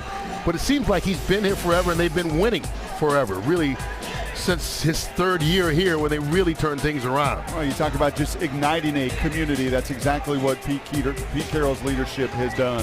I love that postseason, Mark. The big games, the big moments, the prime time record is off the charts as well, and it's because of this. There's a very clear vision and conviction of the way they're going to play ball. Even with a franchise quarterback now in Russell Wilson, Pete's going to continue to chomp his gum, and he's going to continue to play elite defense and run the ball, because that is really, I think, what makes the entire roster come to life. And you see the evolution. Came in, defense, run the football. And they won football games. They won a Super Bowl like that. But last year, opening it up a little bit more offensively with Russell Wilson and continuing to progress there while not losing anything on the defensive side of the football. From the 44-yard line, Jake Heaps to Joe Summers. And he takes it down to the 30. Another first down for Seattle. Their best field position of the night. You know what I love about these final 22 minutes is the different stories that every one of these guys brings to the table. And for Jake and seeing him in warm-ups and talking about the semi-pro league that he was in, the fact that his 3-month-old son and wife came down here to be a part of this night, and the chance that he's going to get to play for his hometown team and maybe even find a way to lead him to victory in the second half. Cool stuff. Off the play fake, Heaps throws on the run. Doug McNeil. And McNeil with the catch down to the 22-yard line. You know, we're talking about Pete Carroll. You know what else about Pete Carroll and his staff? They've been together a long time. Yes, there's been turnover with the D coordinators, but all you do is bring somebody up within the program to fill those spots. And because of that and the relationship with Cable and Bevel and that entire offensive staff, you know what you do? You find answers and solutions at halftime, and the answer is to get out of the chaos of the pocket, move the pocket, and find easier completions. Pick up 7 yards on the first down. 2nd and 3. Tremaine Pope. Pope picks up 2 yards. Pope's not very big, but he runs pretty hard. 5'8". Rookie free agent out of Jacksonville State. And there's another guy that beginning of training camp, he was back in Anniston, Alabama, ready to start working at an auto parts factory. Because of some injuries in camp, Seahawks gave him a call, got on a plane, came out here, and has really pushed his way into the conversation to make this squad. Gets the carry on 3rd down. Piled up, and Pope, as soon as you start bragging about him, doesn't get anything, but didn't have much running room there. Well, that we've called Latham's name a number of times, and you said push. Look at the push. This is that zone read, and you can see at the interior, immediately that entire offensive line is reset a yard and a half. And when this team struggles to run, it's because that zone, that inside zone, where those guys have to fire off and work together, it gets beat at that initial contact. That's happened too often tonight for the Seahawks. And their flags down before the ball was snapped. This may be an automatic first down. Yeah, 4th and 1. Critical error by the Raiders. 4th down, if this is a penalty on Oakland, it will be a first. Oakland called a timeout. There will be no penalty on the play. First start timeout, Oakland. Oh, Oakland got a timeout before the flags. Saved themselves and keeps the 4th down alive. Pete's always going to fight for his guys. 11 Raiders plus 1 is 12. And Coach Carroll said the flag was thrown. There were 12 guys on the field. You called it. You can see Pete wants answers here. He's fighting for it. No. The flag was thrown in the back for 12. Did not see the timeout called beforehand. They say the Raiders got the timeout first. Nolan Freeze, the long snapper, gets that one clean, and Stephen Hauschka puts it through. First Seahawk points of the night. 39-yard field goal is good, and it's a 5-3 ball game. Seahawks take the field for the first time tonight with points on the board. It's a 5-3 contest as Seahawks football is presented by Washington's Lottery. Play Seahawks scratch from Washington's Lottery. It's absolutely hawksome. Go to WALottery.com for details. 5:08 left in the third quarter of this last game of the preseason. 5-play scoring drive after the 62-yard punt return. Or excuse me, kickoff return from Tremaine Pope. You know what else is awesome? Watching a 290-pound man run down the field. This is preseason. This is special teams. This is Brandon Bryant, undrafted rookie free agent, just trying to show what he can do. A defensive tackle. It's 6'2", 290 pounds. He's going to get his opportunity. And if I'm on the kickoff return team, I'm hoping this one goes into the end zone as I'm looking down at, what is he, L3 here to try to go block? Rookie free agent out of Florida Atlantic. He's the last one down the field, but he's going. Here's DeAndre Washington. Back up the middle of the field. Flag comes out. And Keenan Lambert stopped Washington. Did the big man get held? I think he did. You got to be careful about holding 290 pounds. He may be the last one down, but you're not going to miss a hold. During the return, holding receiving team number 57. A 10-yard penalty from the spot of the foul. First down. Well, let's see. Yeah, there's 92 Bryant.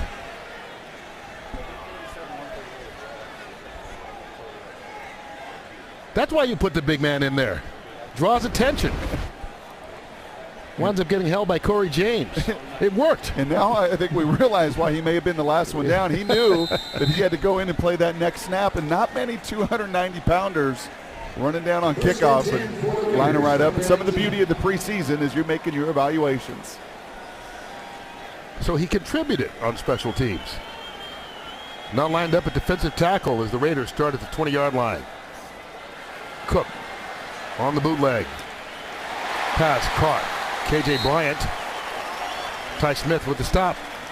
But Bryant with a nice pickup, moves the chains. 19 yards. I think this is smart football. I gave credit to Pete Carroll and his staff and Darrell Bevel to move the pocket. It's exactly what Oakland has done. Not able to really get anything going in the run game.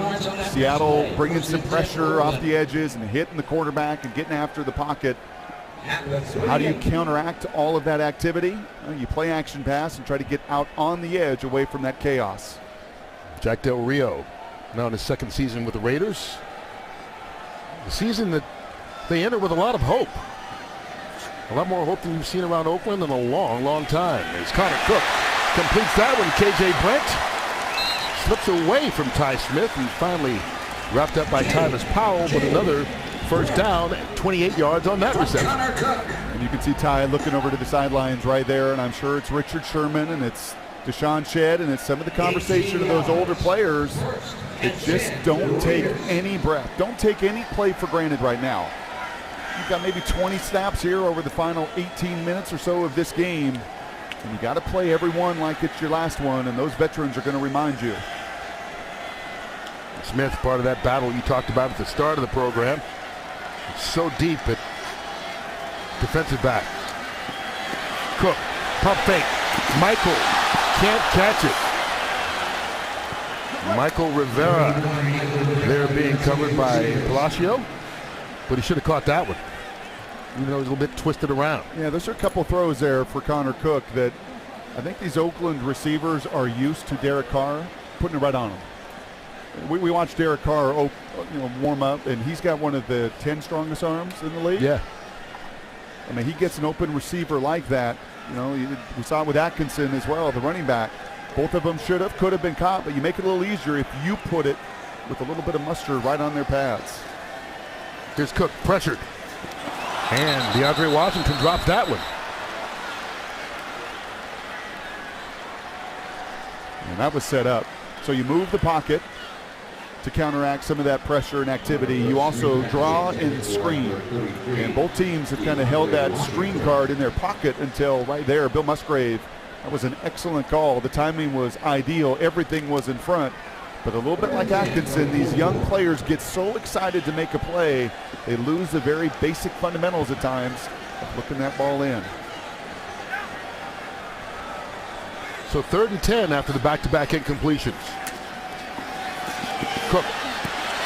KJ Brent, the intended receiver. There go the flags. Ty Smith on the coverage, had his hands on him.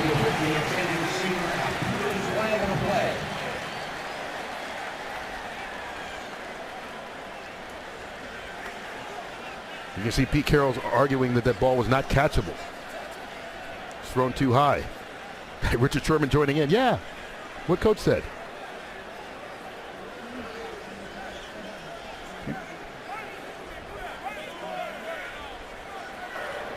After discussion on the field, there is no pass interference as the ball is deemed uncatchable.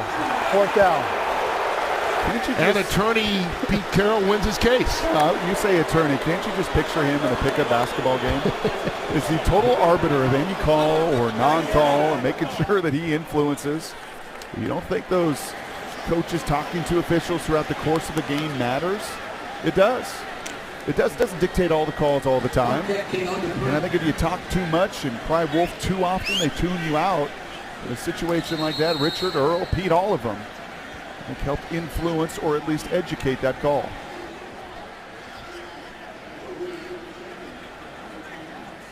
Oakland calls its first time out here the second half. Actually, Seattle called it. So the Seahawks used their first time out of the second half. 3:15 left to go in the 3rd quarter. And I was talking to Cliff Averill this offseason and some of these veterans as well, Richard Sherman, we talked to Cliff earlier, and the one thing they will say, Michael Bennett to a man, is how much Pete Carroll fights for them. How he truly has their best interest in the league. But that is difficult to engender, that kind of trust or loyalty at times because of the business, because at times the unilateral contracts. Those guys know that Pete Carroll is going to fight as hard for them as any one of their teammates will. Another big reason he's been so successful. He is a difference maker. Unlike really any other coach in the league. He's the oldest coach, but maybe the most youthful at the same time, as Tyler Lockett is forced to make another fair catch at the 5-yard line. And I've concluded that Tyler Lockett was told very clearly, either fair catch or let it go in. There's no need to get you into major collisions, especially with the 2s and 3s in the game and punt return. That's just a reflection of trying to protect the group there and protect himself. There you see Heat perfect tonight, 4 for 4 as far as completions go. As many as he had in the first 3 games. He's taken as many snaps as he did probably the first 3 games combined. And a deep hole here to start.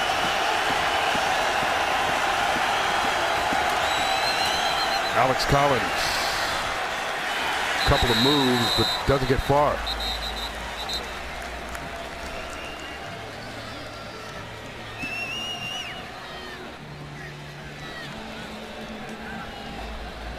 Collins was the ball carrier.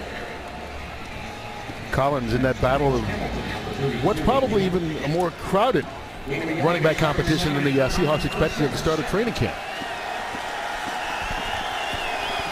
Drafted 3 running backs. Christian Michael has really stepped his game up. Ball tipped at the line of scrimmage and it falls incomplete. And then we saw Thomas Rawls come back and play tonight. And that's now the 3rd tip pass.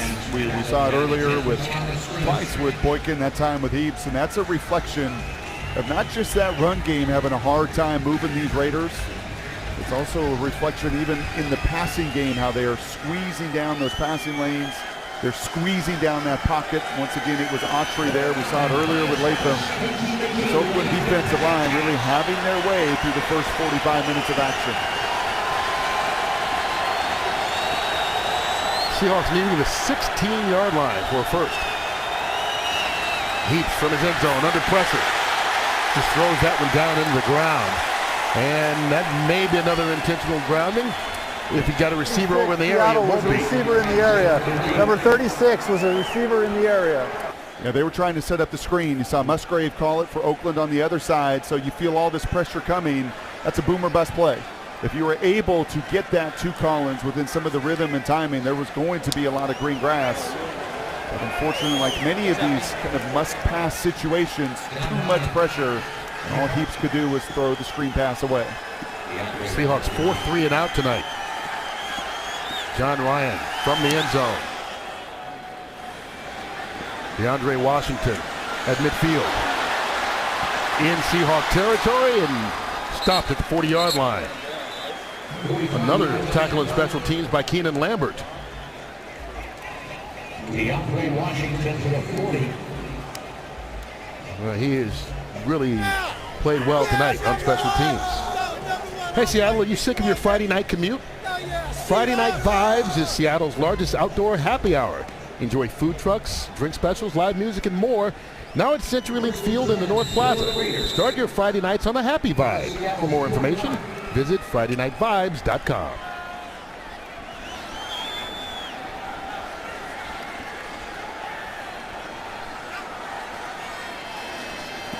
Connor Cook on first down. Open receiver along the sidelines. And that's Marvin Hall, the ex-Husky. A couple of former UW wide receivers here on the squad. Jadon Mickens the other, and Hall and Mickens an uphill battle. More than likely not a roster spot for them, but hoping like many, Kurt, to make a practice squad somewhere. And ideally it's in the place that you spent training camp, so you can be a snap or a game away if there's injuries to that position group. But many of these guys you're going to see over the final 15 minutes, that's what's on the line for them. A practice squad here or a practice squad elsewhere. Picked up 9 on first down, so 2nd and 1. DeAndre Washington grabs the first down. Cache Palacio with a tackle. We called his name a few times tonight. Yeah, he's one a lot like Keenan Lambert that just has a feel for the football and where it's going, and he felt that cutback much like DeAndre Washington did. And he too, I think, a candidate for a Seattle practice squad, a linebacker room that's pretty deep, very much solidified at the top with its starters and Brock Coyle and the core special teamers in that linebacker room. But Palacio continues to impress. Cook. Michael Rivera, the tight end, picks up just a couple of yards of a little crossing pattern. Kenny Tupou and Stephen Terrell on the stop. And Tupou's been all over the place tonight. He's played a little defensive tackle. He was in at fullback for a bit. The more you can do, as they say. That's right. And these guys going to play a little bit more. Roster's cut from 90 to 75. Means some of those fourth quarter reinforcements you saw the first couple weeks. They're watching this one tonight. Another former Husky. They're everywhere, Kurt. All over the league, huh? And even in the broadcast booth. Javelin. Boy, I think Cook was trying to hold on to that football. Came out of his hand. Lucky no one from the Seahawks grabbed that.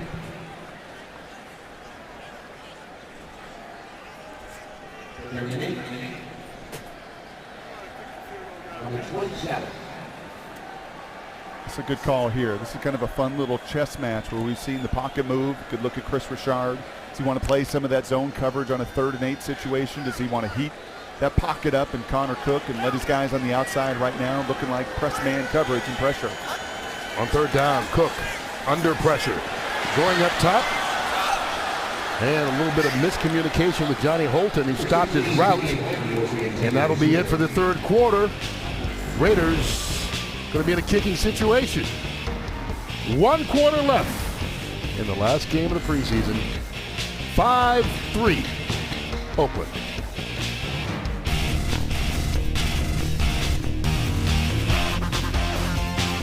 Ready for the final quarter of the preseason here in Oakland. And Seahawks football is presented by Washington's Lottery. Play Seahawks Scratch from Washington's Lottery. It's absolutely Hawksome. Go to WALottery.com for details. Sebastian Janikowski kicked a 27-yarder earlier. This one from 45 yards away. And if there's anybody who knows how to kick on this infield dirt, it's him. 17 years. The longest tenure of any Raider in their history. And he plays a week from Sunday. Ball is down, and it is through. So the lead is back up to 5. It's 8-3. Well, we say 1 quarter left for a lot of these players in their football careers. Rosters have to be reduced from 75 to 53 by 1 o'clock Pacific time on Saturday. And then the practice squad will be set on Sunday, but there'll be a mad dash, not only on this roster, but every team in the league looking at what they've got for 53 and then who's been let go in other places. It's really remarkable, isn't it, when you get a little window in to how busy that guy is, John Schneider for the Seahawks, Reggie McKenzie for the Raiders. Just what the next 48 to 72 hours looks like for the personnel departments, for their scouts, for their workouts, for all the evaluation that they need to do still with their roster and what the final 53 will look like come Monday. And it's amazing because it's a matter of trying to see who you can cut, and they have to clear waivers before you can put them on the practice squad, and you have to worry about someone else signing them, and all kinds of tricks going on. Here's Tremaine Pope, and Pope brings it back out to the 25-yard line. And the one thing you don't want to see are injuries here at the end of the preseason, especially going in the final quarter. There's DeAndre Elliott being taken into the locker room on a cart. Seahawks defensive back. The Seahawks have been pretty fortunate, I think, through the course of this entire preseason. I think they've continued to remain pretty healthy. They've had some soft tissue injuries and pulled muscles and such, but not a lot of the violent season-ending ones as Boykin goes back in. This is the right decision. We were talking about it during the break. He's going to be your number 2. You have got to see him respond to some of the adversity, and I don't think you want to see him end his preseason with that first half of action. Especially since you're hoping he doesn't have to play at all during the regular season.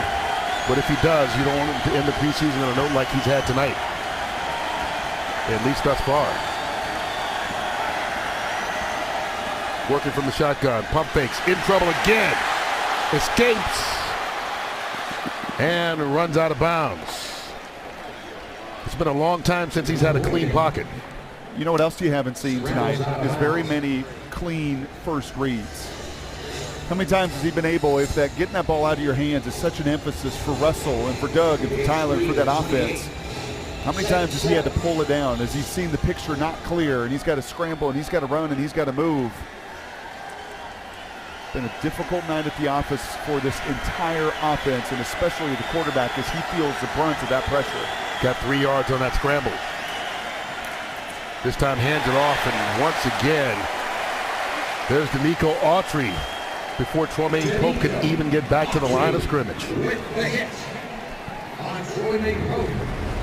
Yeah, this is going to be your zone read out of that 3-by-1. He's unblocked. He's a free runner. And I don't know if that's a situation where Trevon's got to read that and keep it, if that's a situation where it's called as a give in the huddle, and that offensive line's got to communicate. Even more moving pieces now on that offensive line.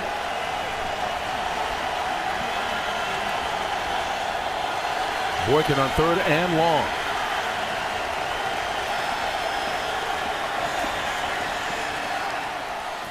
Intercepted. No, dropped. Kenneth Durden had the ball, but lost it as he was going to the ground, so it'll be an incompletion. And another rough series for Boykin. Kenneth Durden ran that comeback route. He just sat, he just squatted. There was almost a predetermination that he was going to throw that out to Kenny Lawler, but there was no window of opportunity. Really, Lawler did his best to become the DB and separate the ball from Burden. There's Jadon Mickens back deep to take the punt from John Ryan. High booming kick. Backs Mickens up from the 16. Mickens finally stopped. Brandon Bryant, big man, showing we can do on punt coverage as well.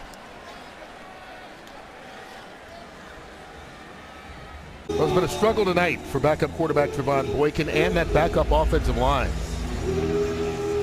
Raiders defensive front kind of had their way, especially in the second half. Bolton gets the ball back this time. I don't know, 28-yard line. You can see those guys aren't worried about cuts coming on Saturday. They're worried about cutting up, practicing their basketball moves. You saw that video of Isaiah Thomas, right? Yeah. Hitting 12 straight shots in his competition one-on-one with Tyler Lockett. And he was oh, that's right, he was a Husky too. Now a member of the Boston Celtics. And for the record, Tyler Lockett's the official winner of the Seahawks competition between the offense and defense that runs all training camp. George Atkinson, the third, gets away from Tyvis Powell and picks up the first down. Down on the Seahawks sideline where tight end Luke Wilson takes time to join us. Thanks for joining us, Luke. Yeah, appreciate it, guys. Thanks for having me. All right. We've asked all the veterans that have been over here, how happy are you the preseason's over? Very happy. I think we put some great work in. It's camp is one of those times to grind, but getting back into football is always fun. And but we're excited. I'm ready to get the regular season rolling here. How do you know your offense is ready, Luke? I think just every day in and out of practice, we've really had some great chemistry. I think the O-line has really gelled well, and Russell's been spot on with everything, and we just have really clicked and looked sharp. Kind of have that feeling early on like we had late last season. We've heard from Doug Baldwin and Russell Wilson, Jermaine Kearse even, that this may be the most competitive group that you guys have had, especially offensively. Do you get that sense? I do. I just think that especially at the skill positions, we're very deep. And, you talk to the wideouts, the running backs, and, same thing goes for tight end. Jimmy will be back here very soon. Nick Vanette has been unbelievable, and, Brandon Williams, too, had a great camp. So I think that, that competitiveness comes from, a bunch of guys that are very capable and able to do a lot of cool things for us. Yeah, and you're also looking out now at a bunch of guys whose livelihoods are on the line. For sure, and, it's fun. I got a good feeling we're going to come back and win this thing. But one of those things right now we're kind of shooting ourselves in the foot a little bit, but I think we're going to pull. It looks like we might have got the ball right here. Yeah, so, that might have helped. There you go. There you go. Look at you, Luke. Yeah, there it is. There we go. Nostradamus on the sideline. That's what we'll call you. Gotta love it. Cassio Palacio recovering the fumble. Thank you for predicting that. Yeah. And I'm sure the Seahawks thank you for getting the ball back for them. There you go. That in the game. There you go. We always do. Find a way. Thanks a lot, Luke. Appreciate it, guys. All right, that's Luke Wilson, the tight end, who called that turnover. And it happened just as he was saying it. They get the ball back. He said they win the game. They've got a chance right now in another big play by Palacio. Well, the one thing this group does, and it doesn't matter if it's number 1 on the roster or in this case if it's number 65, 70, 75, they are going to play to the end. And they're going to go and they're going to finish, and they know it's not about the first quarter, the second, or the third. Luke Wilson knows that as well as anybody. The number of times this team, in fact 18 times in Russell's career, they've come back in the fourth quarter overtime, and that's textbook, baby. That's putting your face mask right on the ball and driving through and ripping and tearing it out and helping your offense gain some positive field position. Palacio forced the fumble of Atkinson and recovered it. And he's a kook. Yeah, you got to give them credit every now and then, even though I know you don't want to. Of course I do. Give Seattle the ball at the 41. Boykin Little miscommunication again. Antoine Goodley cut it inside. He threw it out. And once again, was lucky that Durden didn't pick that one off. Okay, this is where the conversation's going on right now with Darrell Bevel, the guys upstairs in the booth, Pete Carroll, Tom Cable. What do we do here? How do we get Trevon Boykin in the final 11 minutes into rhythm? How do we get him feeling good? What on this call sheet does he like? What do I know that he's comfortable with? And how do I get him to get back to some of that competitive level we have seen through the first 3 preseason games? Little screenplay. That'll help. Four-Main Pope picks up the first down. Picks it into Raider territory. And look, Brock, you played backup quarterback in this league for a long time. How important is it, even though you'd hope that your backup quarterback never plays during the regular season, for him to finish off the preseason in, as you said, a rhythm? Yeah, I think it's just trust. I think it's trust that, most importantly, Trevon wants to engender with this roster. You know, I loved what Cassius Marsh said to us yesterday. How you want to be a Seahawk. You want to be on this team. There's no greener grass anywhere in the league, and you want to earn that right to make the roster. So beyond the coach or the GM or anybody, you just want to prove to your teammates you can play. Bad snap. Raiders recover it, but there's a penalty flag down as well. They're signaling Oakland ball. Derek Lott recovered the fumble, but now there's a discussion. And Keith Ferguson. Illegal formation on the offense. This penalty is declined. The ruling on the field is a fumble. Recovered by the defense. Oakland's ball, first down. All right, so Oakland recovers, and you can see Pete Carroll arguing his case again, but doesn't look like he's going to win this one. Let's take another look. And these are two guys that played together, and Trevon's not ready for the ball on the snap count. And we have seen him this preseason get under center. He said he's feeling more comfortable. That's not something they did at TCU. But that, to me, as much as a snap count issue and being on the same page as it is the execution of quarterback-center exchange. Yeah, Joey Hunt, his center at TCU, now with the Seahawks as a rookie as well. Snap that ball, and that's picked off. Ryan Robinson, no one in front of him. Touchdown, Seahawks. And Luke Wilson's prediction, well, is not final, but the Seahawks have the lead.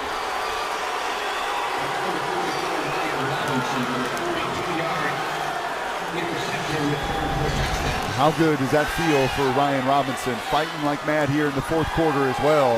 You talked about DBs, and the reason they're DBs because they can't make catches on interceptions. How about that? Well, the hands right there for the big fella to go out. That's not a body catch. And Heaths and Boykin liking it. You just got to hang around. You don't make the catastrophic error. You play good defense, and you force the opponent to do so. And what a critical mistake there by Connor Cook. Ryan Robinson. You see the hands? Yeah. Young man, as you said, just fighting to make this team, and was with the Seahawks last season.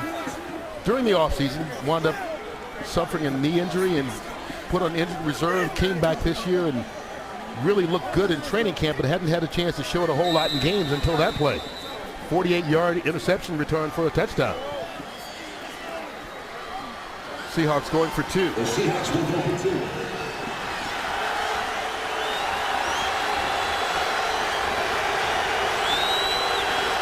Boykin. Broken up, incomplete, intended for Doug McNeil. For the Seahawks, on the interception return by Robinson, take the lead for the first time tonight, giving the Seahawks 12. Something to cheer about. Finally, up 9-8. He started his career right here with the Oakland Raiders, didn't make it, but doing his best to show that he deserves to make the Seahawks tonight with this pick and return for a touchdown. All over the Seahawks facility, you see the same signs, the same language. Defensively, it's all about the ball. Offensively, for that matter as well, you take great care of it, but defensively, if you can take the ball away, and when this defense was humming, 39 takeaways in 2013, and a lot of them are the game-changing variety just like that.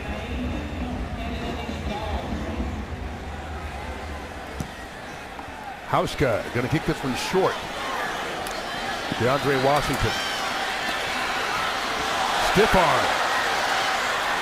Runs out of room. Titus Powell, and there's Keenan Lambert again on special teams. And you know what that is? To me, that's Brian Schneider, special teams coach, who was bragging all about his kicker and punter last night. And that's them purposely doing that because they want to see these guys go cover. Let me go see Keenan Lambert and Ty Smith and Brandon Bryan. Let me go see those guys, Antoine Goodley that time. Guys really fighting for roster spots and roles in special teams. Give them a chance to go cover, and they did just that. Backing the Raiders up inside their own 20. We'll start at the 16-yard line. We'll see if Connor Cook can shake off that last pass.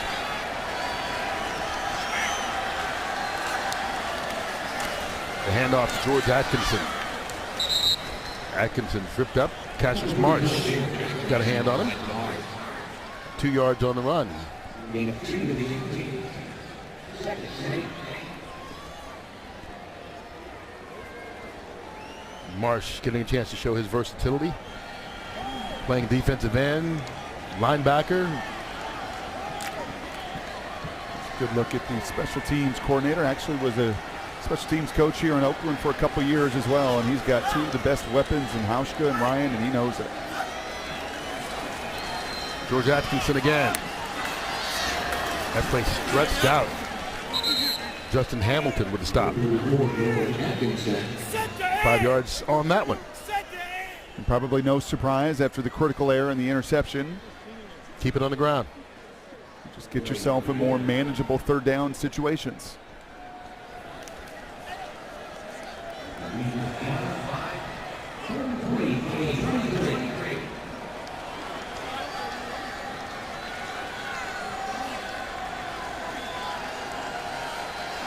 See what the Seahawks defense can do on third down. Here comes the blitz. Cook up top, too high. Goes over the head of Johnny Holton, incomplete. Darrell Simon there on the coverage. And that's good coverage. And Thorold is such an intriguing guy, Kurt. We've talked about him the entire preseason, and the best news for him, he's been available every week.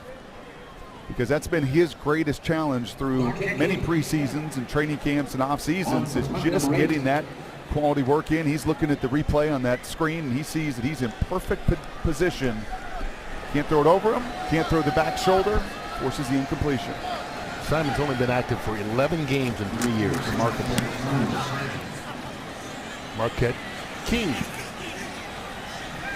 That one finally taken short by Darrell Simon. 43 yards on the punt, 3 yards on the return by Simon, and high fives all along the sideline. More you can do. He's ready to wrap up the preseason, holding on to the lead right now, 9-8 in the fourth quarter. And there's a good look at Doug Baldwin. Man with a new contract this offseason, one of the top 10 paid receivers in the league. And I tell you what, the second half of last year, he was as good a receiver as there was in the league. Well, he was the best, and he was #1 in this league in touchdown receptions. Set the franchise record. The big question for me is this is still going to be a defense and run first team, but there's going to be a lot of opportunities for Doug as there were in that second half. Mostly because the quarterback, and we talked about this throughout the night in the preseason, he's getting the ball in the right spot. You're not fooling him. You know, we're looking at a bunch of young quarterbacks in Boykin and Connor Cook, their first season in this league, and everything is flying around them so fast. Russell has slowed everything down, and Doug and Jermaine, beneficiaries of it. Here's Alex Collins on first down, gets it outside. His best run of the night, maybe best run of the preseason.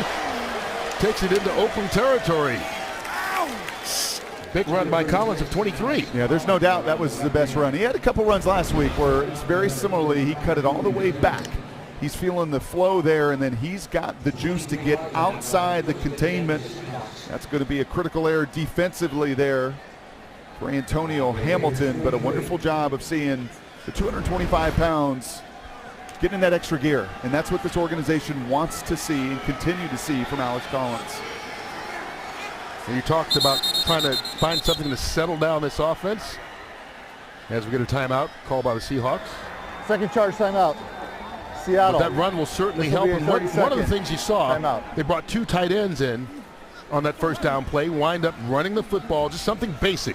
Gained 23 yards. They got a timeout two tight ends on the field right now, and maybe this is part of just trying to settle down Boykin. Well, and you hope that that run will then ultimately allow you to get out and play action. I think Boykin, we're learning, is not only best when the tempo is picked up a little bit, he's best in space, which is going to be fairly natural for a spread quarterback coming out of the system he did, Kurt, to think that he's going to process everything and all the blitzes and all the movement and especially all the language right here in the huddle perfectly. That's unrealistic. But can you find a way to put him in the best position for success if he is your backup and has to come into a game? Under center on first down. Pressured. And he throws that one away, flag down. It may have been a late hit. Personal foul, roughing the passer, defense number 91. Contact to the helmet and head area of the quarterback. 15 yards, automatic, first down. That's on their third-round pick, Shalik Calhoun. Another kid out of Michigan State. Shalik is saying, I got away with that in East Lansing. And I got to hit the quarterbacks in college a lot harder than that.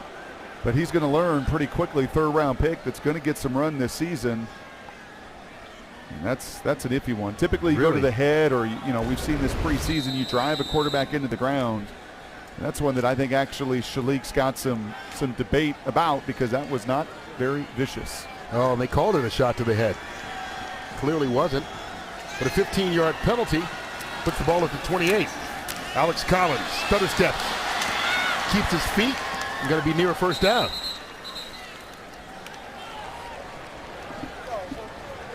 And I think much like playing to the strength of your quarterback, you also got to figure out what your backs do best. And this is obviously what Alex does best. The short little space, that short little stutter step, and then being able to get to that acceleration. And it's what Beast Mode did so very well within the system. Is you move laterally, but you never slow down, and then you're able to get into gear quick. Second and a yard. Collins bouncing it outside. Looks like he got the first down before Keith Durden grabbed him. Should give him his forward progress. They do. 2-yard gain on the first down. And there you see John Schneider with the little fist bump, 5th-round pick. You love the productivity. Nearly 1,600 yards and 20 rushing touchdowns at Arkansas last year. 5th-round pick has had to battle his way through a couple of injuries this preseason. And a lot of guys on the roster in front of him as well. Takes a little breather right now. I think John Schneider looking up at this clock and saying, can you wind a little faster? Tremaine Pope now entered running back. There's a kid who continues to make an impression.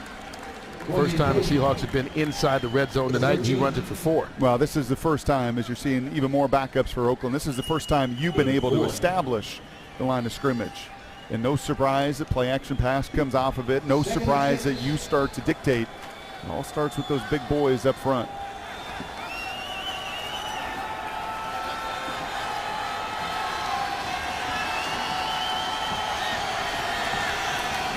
The handoff to Pope. Fighting. They push the pile down to the 5-yard line. Boy, I tell you what, he's little, but he does not shy away from contact. No, he does not, and he likes to mix it up right in the midst of all those big guys. It just keeps driving. It doesn't matter. Look at Joey Hunt. It doesn't matter that these guys have not played for the Seahawks in previous years, these youngsters and these rookies. They've watched enough ball, and I love Reese Adiumbo. Look at him drive his defender into the ground. And the rest of the crew come and help your buddy out, as we have seen that pile push for years in the Seahawks run game. First and goal after the 7-yard pickup from the 5. Pope. Touchdown, Seahawks.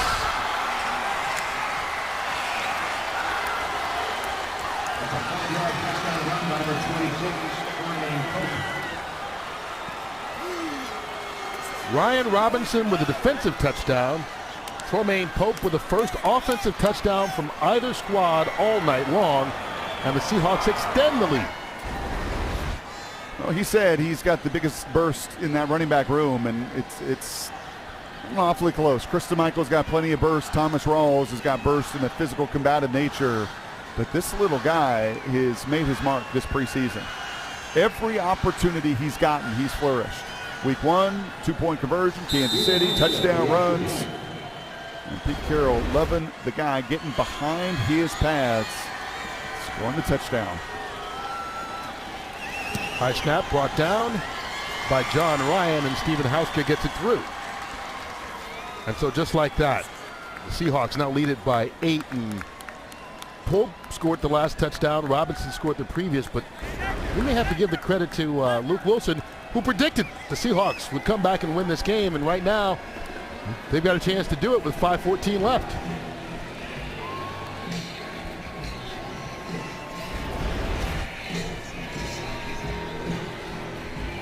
Let's go back down to the Seahawks sideline where Deshaun Shedd joins us.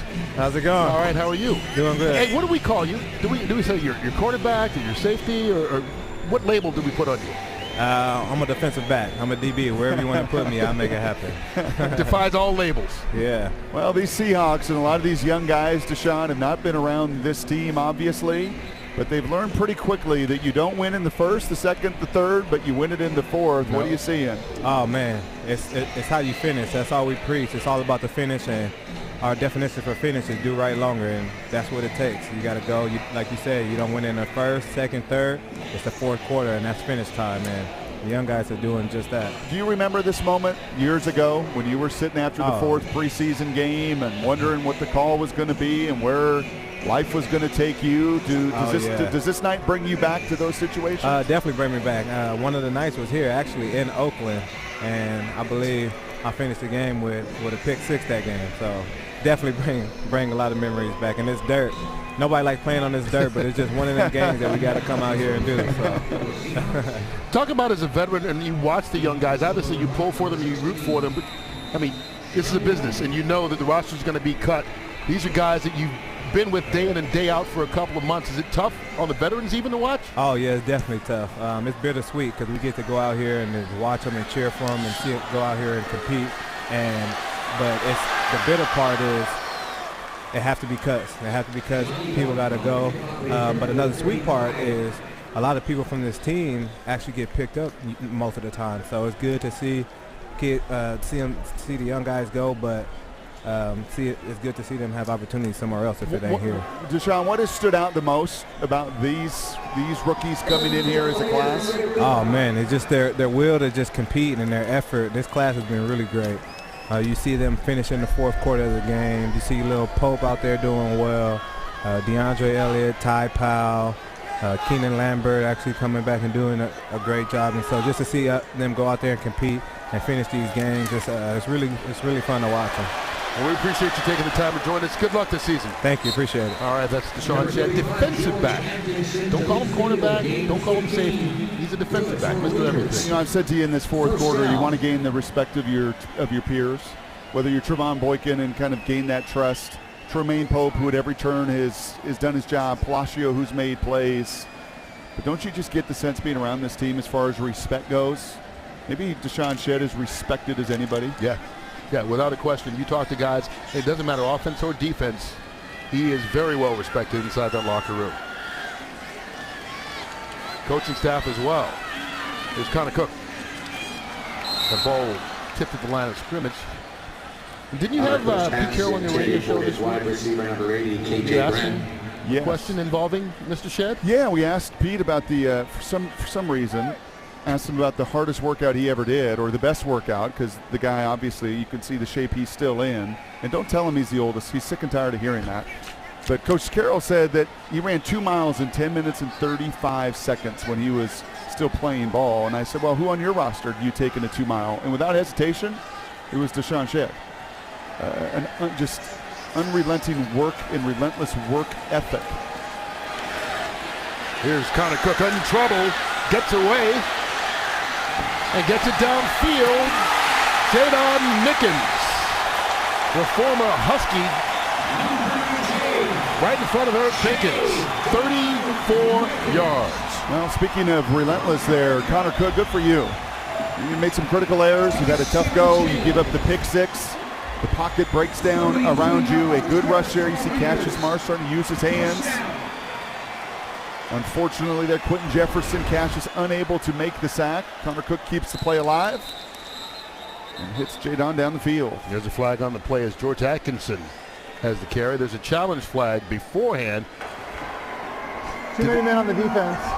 Seattle, 5-yard penalty, first down. But I don't think that Pete Carroll got that challenge flag out before the ball was snapped, which is part of the reason the Raiders were hurrying up, because if you get the snap off before their challenge flag is recognized, then they can't challenge. Now John Hussey discussing with his crew to try to figure out the timing.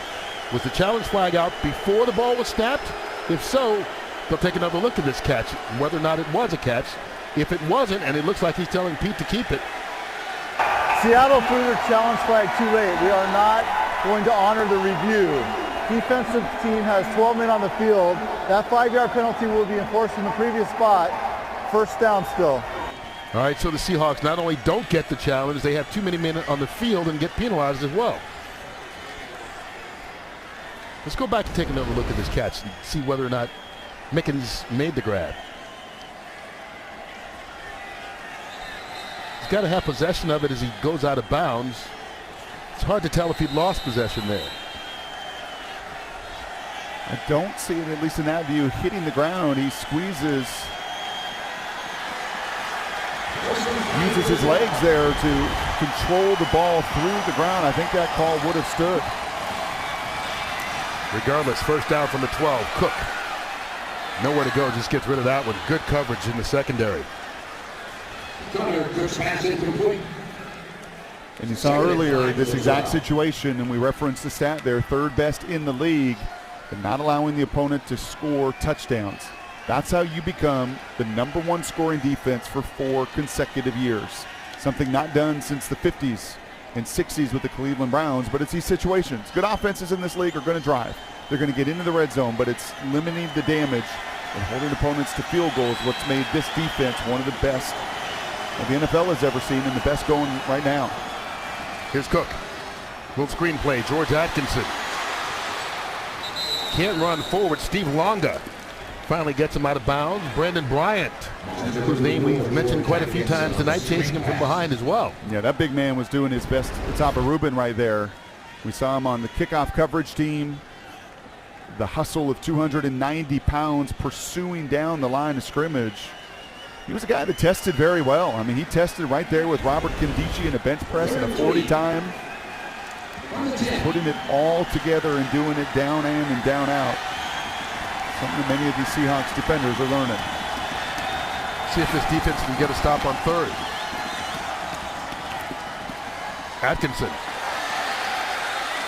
going to pick up a first down. George Atkinson. Keenan Lambert stops him at the 5-yard line.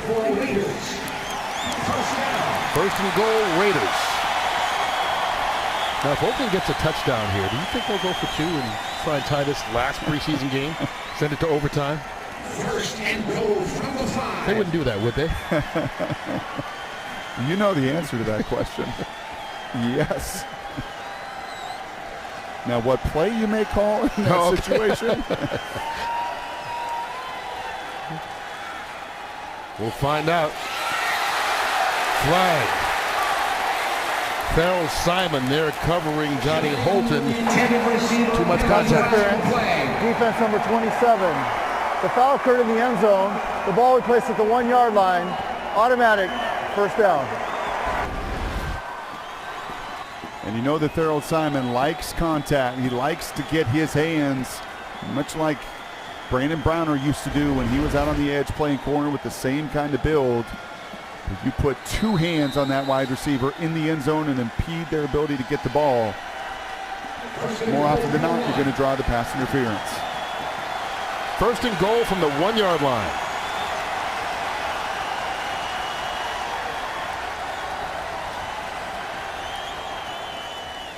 George Atkinson through the hole into the end zone.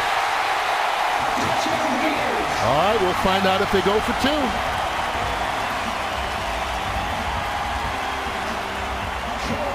2:17 left. They're staying out there.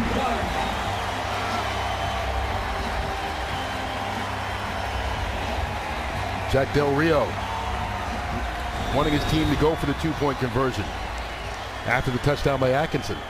And you got to do this. Yeah. I mean, you do for the right thing for your team. Yeah, for these young players that have earned this opportunity, a bunch of them that won't put on uniforms again this season, maybe not ever. They've earned the right for you to go for it and have a chance to tie it up. And with 2:17 left and 2 timeouts, Seahawks have 1 timeout. This game not necessarily over, even if it is tied here. Cook looking, doesn't get in the end zone. Well, that keeps it from being tied. Short of the goal line, stopped before he could get there by Eric Pinkins. And that's a situation there, a teaching moment as you see Pinkins favoring that shoulder a little bit. Pinkins can run, he can really go, converted safety. And this is a situation, if you're Connor here, you got to do something. You got to, Trevon Boykin to jump into the end zone. You got to give your receiver a chance. You just can't have a dead play 2.5 yards outside the line, outside the goal line, and Pete loves it.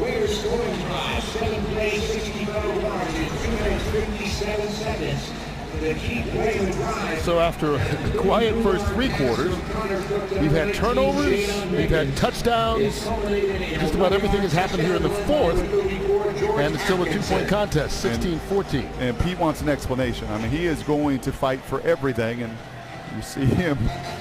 That's still about that challenge flag, and when he got it out, and Russell too. They didn't win the argument then. I think based on the smiles, I don't think they're winning it now. But the field judge is enjoying the debate and conversation. As I said, the ultimate arbiter on a basketball court, wouldn't he be? Yeah, I think he is in a lot of those basketball competitions they have there at the VMAC. He still wants it. I mean, that field judge didn't entertain my conversation. Now let me get a hold of the white hat, the referee. And there he is. He's still talking to John Hussey, referee. And this may come up, to be quite honest with you, this may be a situation that comes up later in the year as far as just the specific timing of when they need to see that challenge flag. And Pete not talking to the cameraman and doing everything.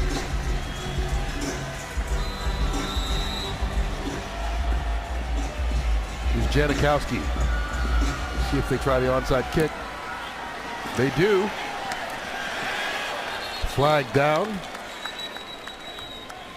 Easy Wachaku was the Seahawk who got it anyway. Holding on that football. Not letting it go.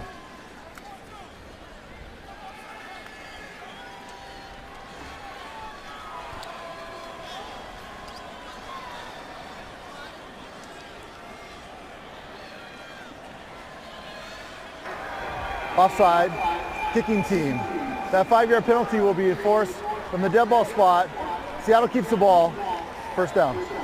So Seattle recovers the onside kick. Easy Wachaku doing his job. They'll tack on 5 more yards after the penalty. And Seattle holding on to this 2-point lead with good field position here as they try and run out the clock.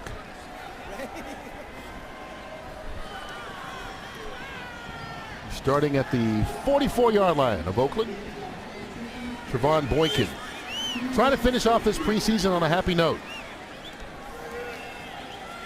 Utilize that play clock, get guys in and out of the huddle, continue to manage these situations. Situational football at the very kind of 101 level of the best teams in this league. They handle these situations better than others. Ball officially at the 43.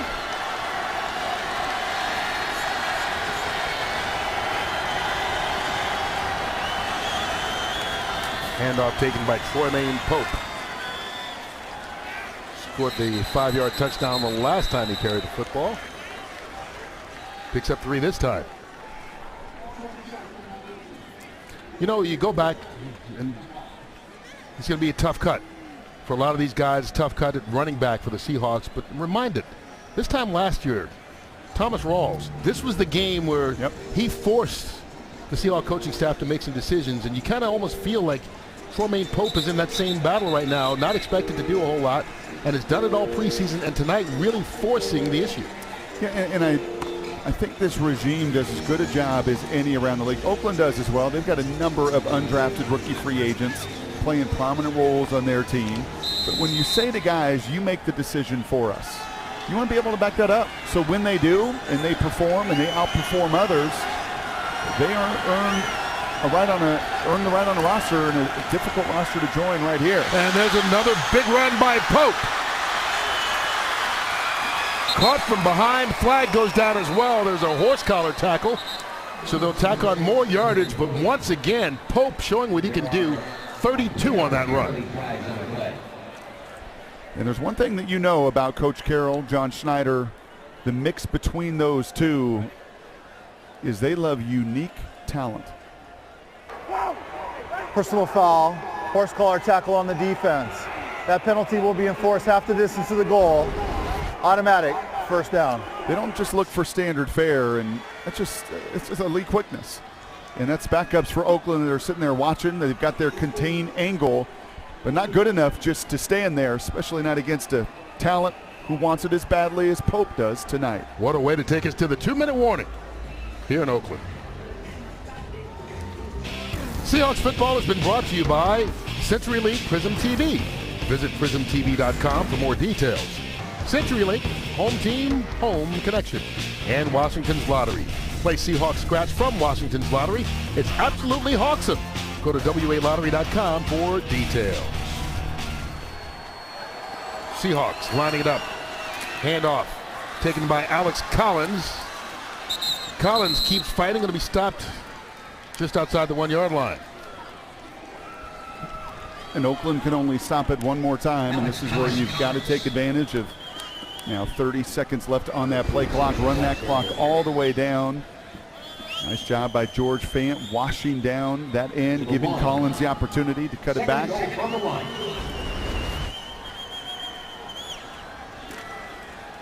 Collins, who's gotten a number of short yardage opportunities this preseason, trying to take advantage of it here and punch it in the end zone. From the eye, Collins, second effort, makes it.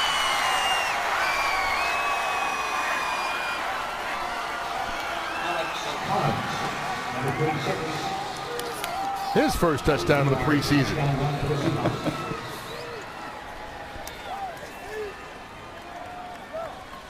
And I'll tell you what, ever since that moment that Luke Wilson said it on the sideline, it's been all Seahawks. Look at Tupou, the fullback. He slams it in there, 280 pounds, played a little special teams, a little D-line, a little fullback, and he sets the table there for Collins to have a taste of some success this preseason.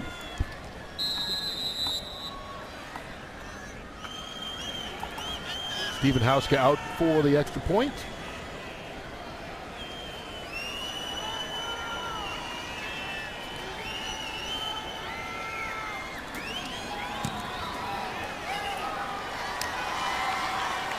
And just like that, it's 23-14 with 1:15 left. And nothing fancy, same play, back to back. And these number threes against the Oakland number threes finally started to control that line of scrimmage. And it's worked for the offense. Again, as you said, 13 against 13. Seahawks had 3 points the first 3 quarters. They've had 20 in this fourth. Yeah, and I think what happens through the years here, you look at Coach Carroll's roster and you start to say, well, who's got the best roster? You know, sometimes, not all the time, but you look at these third and fourth quarters, and whose guys stand out? And you remember in 2013, undefeated, ran the table, wasn't very competitive in many of these preseason games because the depth of that roster made it pretty one-sided in the fourth quarter, and it sure feels to a degree that way here in the final 15 minutes. The running back room, the offensive linemen, a lot of the depth of this roster is showing up in the final frame. So the Seahawks looking to wrap up the preseason. John Schneider happy, relatively healthy. We did see DeAndre Elliott carried off on a cart, but for the most part, it looks like the Seahawks are pretty healthy tonight. And if they hold on, they'll finish up 3-1. As they're 10 days away from the start of the regular season, the Miami Dolphins coming into CenturyLink Field to open things up September 11th. Another short kick, this one a little squib kick. And it's picked up by George Atkinson with running room. being chased, cuts it back, gets a block, and scores. Now let's not put this game away just yet.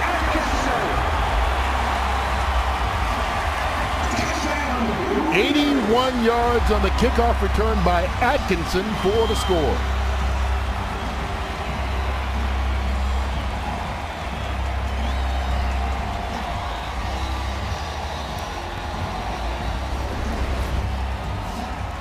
This is unfortunate, just a loss of contain here on the backside. Some reaching and grabbing. You see Ty Smith there missing the tackle.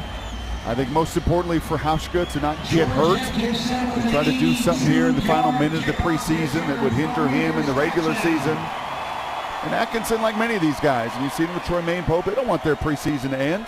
They want to continue to show what they're capable of doing. This game was 5-3 to start the fourth quarter.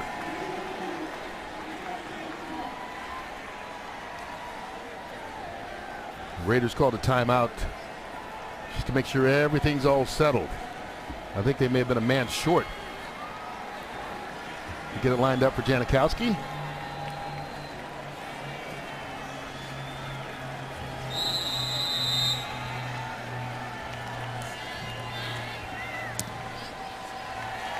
And the lefty boots it through. So from a 5-3 game to start the fourth to 23-21 with 1:01 left. As a look at Heath Farwell and helping out with some of those special teams. Brian Schneider will get his guys ready to go. They fielded the last onside kick well. They'll look to do it again to close out the preseason.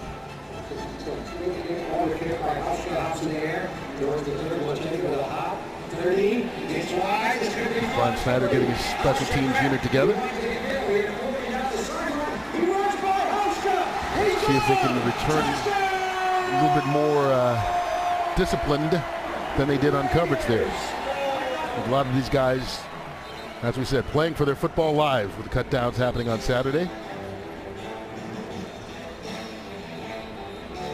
22 guys who are on the active roster right now on every team around the National Football League won't be there on Saturday. And there's going to be a bunch of teams where the special teams coach is going to have to get in the room and stand on the table and say, I need this guy. I need this guy. That's not necessarily the case for Brian Schneider. He knows who his core guys are. He's very comfortable. I don't think there's much that differentiates and separates many of these guys in such a heated competition. Once again, feels very good about the depth and competition on this roster and how it will all look in 4 days. Oh, here's one guy who is maybe forcing the coach's hands a little bit more each and every time he touches the football.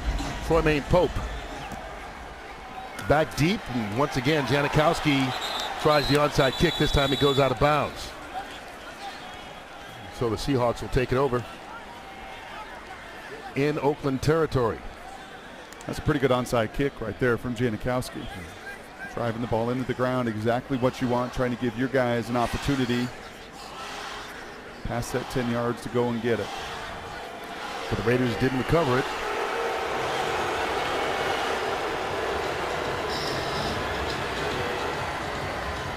Maine Pope coming back out. See the flag there. It's either because it didn't go 10 yards or simply because it went out of bounds. That's a penalty in itself. Kicking the onside kick out of bounds. I think Pete could put on a stripes to get right in those huddles. He's been in the huddle enough tonight. For a legal touch. The ball was touched legally beyond 10 yards. The ball went out of bounds. Last touch by the receiving team. It will be their ball, first down. All right, so after all of that, they sort it out and Seattle takes it over. 47-yard line. Pete Carroll looked to run out the final 61 seconds of this preseason. Trevon Boykin under center to help the Seahawks go to 3-1. And they get ready for the regular season. Starts in 10 days. With the Dolphins coming in. Yeah, unlike a year ago where the Seahawks had to open on the road for back-to-back weeks, what the Raiders have to do, 3 of their first 4 will be away from Oakland and in New Orleans to begin the year. The Dolphins will have the long cross-country trip. I'm just excited to see how all of this is going to shake out. I know Russell Wilson is. He can't wait to get to work. Guys will have a couple days, and then come Sunday and Monday, get a bonus day and get themselves ready to start this season on a better foot than they did a year ago, where they went to St. Louis and lost, Green Bay and lost, and kind of spent the rest of the year digging out of that hole. First 6 weeks and the bye. They're on the West Coast. So it's a long time before they have to make a long trip, but they are ready for the regular season to begin. 23-21, Seahawks finish up the campaign 3-1 on the preseason. Yeah, I think this group is ready to go. You heard from every veteran today. You could see it in their body language. They knew they had to play this one, kind of get through it tonight. They came out relatively healthy this offseason. Be encouraged to see Jimmy Graham, whether he gets back in the fold, but this team is locked and loaded. They have championship aspirations. Their core is in place. Their window is wide open for them to continue to pursue those championships. And Kurt, I hope next year when we're talking about another Super Bowl run for this team, because they're good enough to be there. If they stay healthy, there's no reason they shouldn't be in the mix. I mean, they're one of the elite teams in all the National Football League, and a team that seems to be elite with a lot of young veteran guys and still kind of on the rise. Well, I think that is the key, isn't it? To make sure you get your core signed, and to do so when they're in their mid-20s. And your core isn't in their mid-30s. Different than Arizona, whose window is now. This organization window is now, and it's for years to come. And there are going to be some tough decisions and some tough phone calls to make over the next 2 to 3 days. All right, let's get down to the sideline or down to the field where Troymaine Pope joins us. Troymaine? Yes, sir. How are you? I'm doing fine. How Out of about breath? A little bit, kind of. Hey, we were talking about it earlier. I mean, you've done a great job of forcing the hand of the coaching staff after getting here late in training camp. Do you feel like you forced them to kind of keep you in the mix here as they make the final cuts? Honestly, I don't know. I don't have nothing to do with that, but all I can do is put my faith and my trust in God, and everything will work out into his plan. You know, if it ain't God's will, it won't work out. If it is God's will, you can't stop God's will. But, you know, I hope I be here, and, you know, I feel like I fail if I'm not here Monday. So, you know how that go. Talk about the opportunity that you got, because earlier, I mean, a month ago, you were ready to take a job away from football. It's been well noted, and now here you are, fingers crossed, you'll be a member of some NFL team this year. For sure. You know, it's a blessing. It's just a blessing to be here. Like, whether I did anything tonight, I was going to be proud of whatever the outcome was. I was going to be proud because I'm not supposed to be here.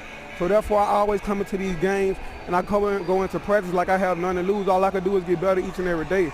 So I just put my focus toward working on competing with myself and making myself a better person each and every day, a better player. So, you know, I just continue to grind. I'm going to continue to work in my craft.